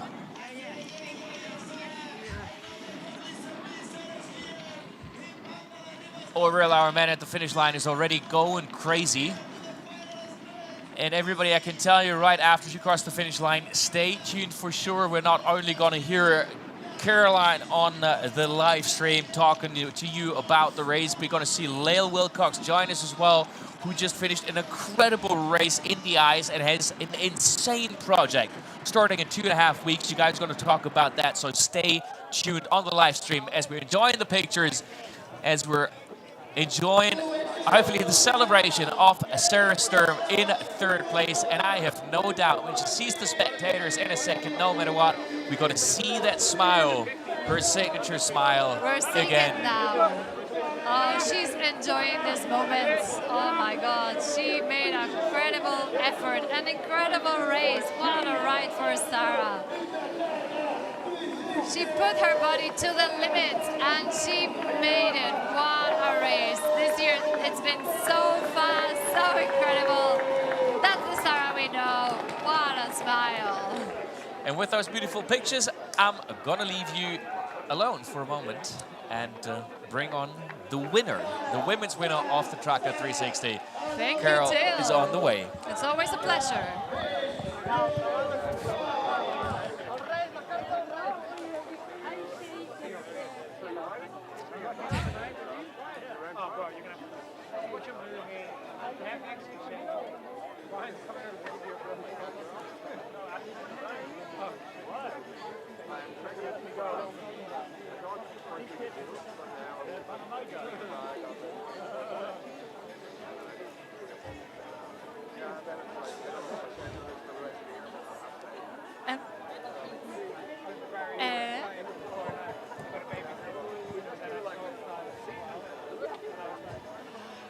We're here with Carolina. Congratulations. What a ride. You look so strong. Can you let us know a bit your feeling, what were you thinking during the whole day? It was tough day. It was tough day because of the conditions on the road. Fortunately, it was sunny and hot. But as you can see, I don't look fresh anymore. I felt super strong on the first climb, then on the north climbings, and on the flat. I started to feel a bit bad with my stomach. I had some issues. I stopped at the fit zone. I took my time, and then I could start again, and I felt like amazing. And I was flying on the climb. So my tactic was really to try my chances on the climb, because I know that I'm not super good on flat, and my only chance was to really give it all on the last climb and then try to finish it. And I did it, and I'm surprised and super happy, and it's amazing. It was an amazing day on the bike. Yeah, you look super strong all day. What was the understanding with G? We saw you both together riding really well, helping each other, waiting on the fit stations. Yeah, it was super cool, I have to admit. I think this is gravel that we worked together, we were turning with the guys, it was really fair. So I'm happy to be here and racing gravel. Did you have the win in your mind when you started? Did you see yourself winning today? Yes and no, because the women's field was so strong, and I was surprised when I was one of the favorites, to be honest. But I also know that that I can do it, and I think that now I'm more confident and I believe more on myself. You had an incredible pre-season. Santa Val was great. You've done so many races, really well on the races. Yes, that's true. What's the plan for the next races? What are you thinking about? Next race is UCI in Scotland. I'm super happy about it. I love traveling and racing there. And then it's Unbound. And one last question. Did you have in mind at any moment where you were gonna attack G? Yes. You knew that climb, no? Yes, I knew this climb, and I knew that that's gonna be my last chance to attack, because then there was a lot of flat, and I knew that either I attack there or I will have to sprint with her, because G is super strong on flat. So that was my only chance, and I'm super strong on the climb, so I tried and I succeed.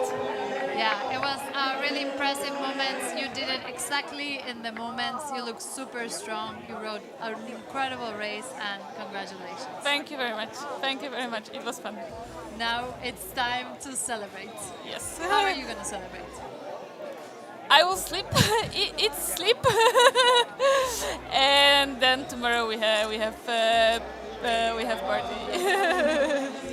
Good luck, and thank you very much. Thank now you very go much. Rest. Yes, and I will take a shower probably. Thank you. Thank you.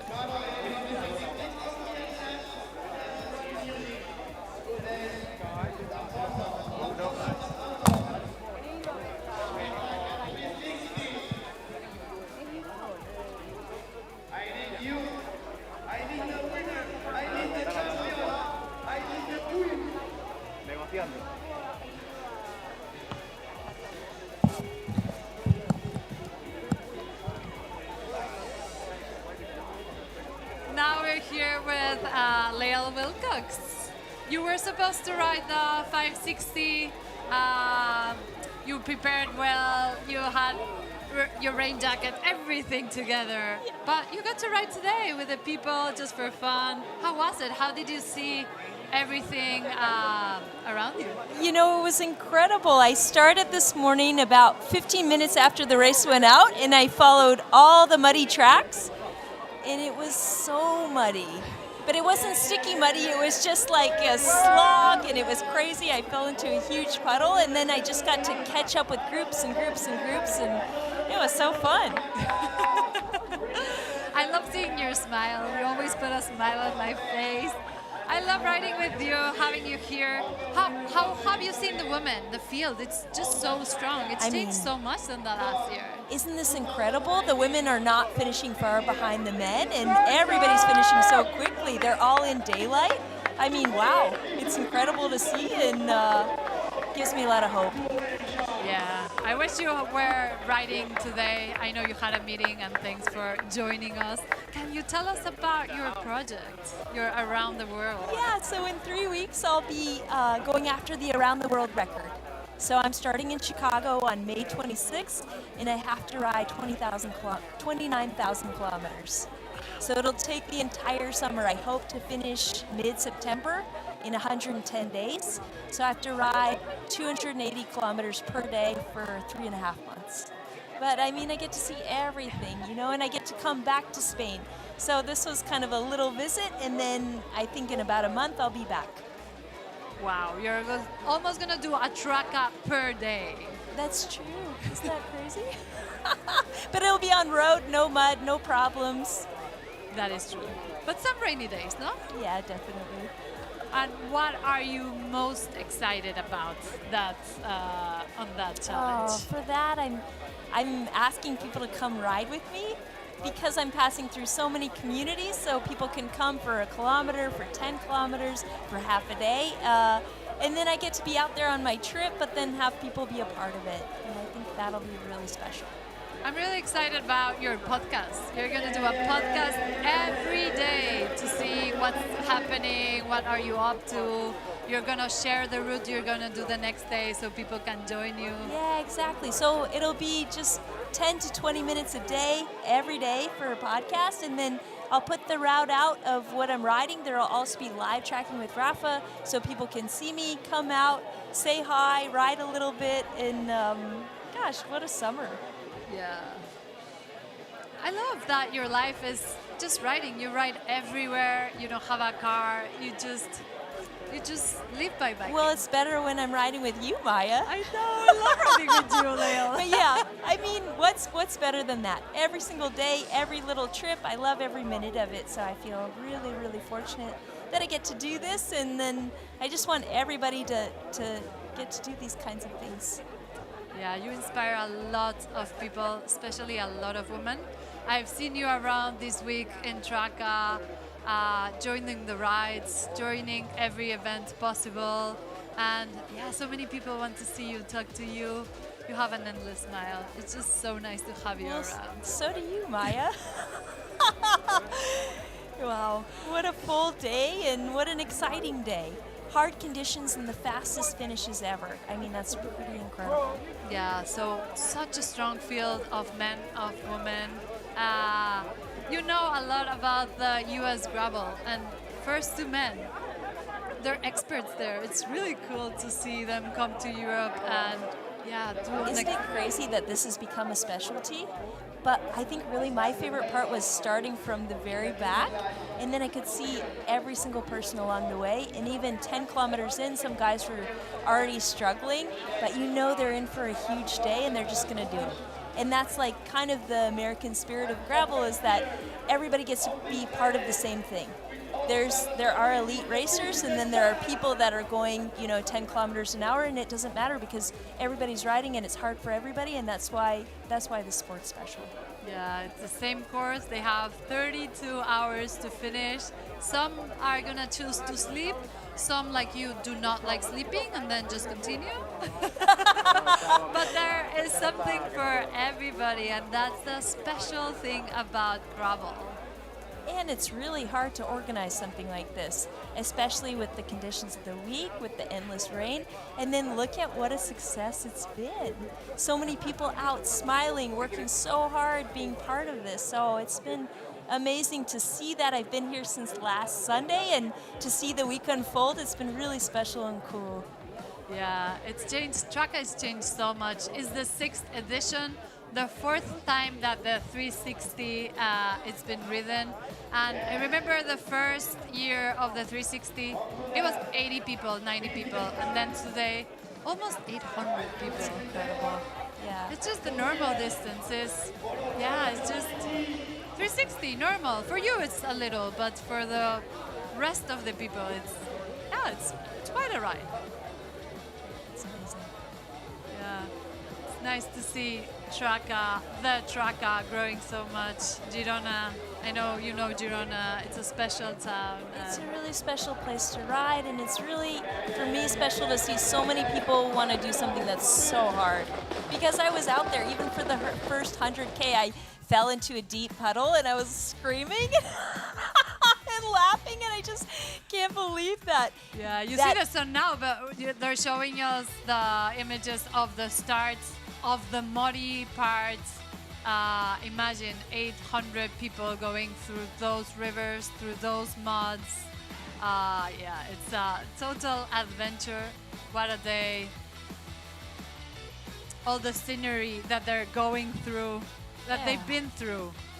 It's just an adventure. And this isn't ending. Again, they'll ride 200K tomorrow, and then 100K, and what a week. So cool. So cool to have a place like this, a place for cyclists, a place for people to come together. So really amazing.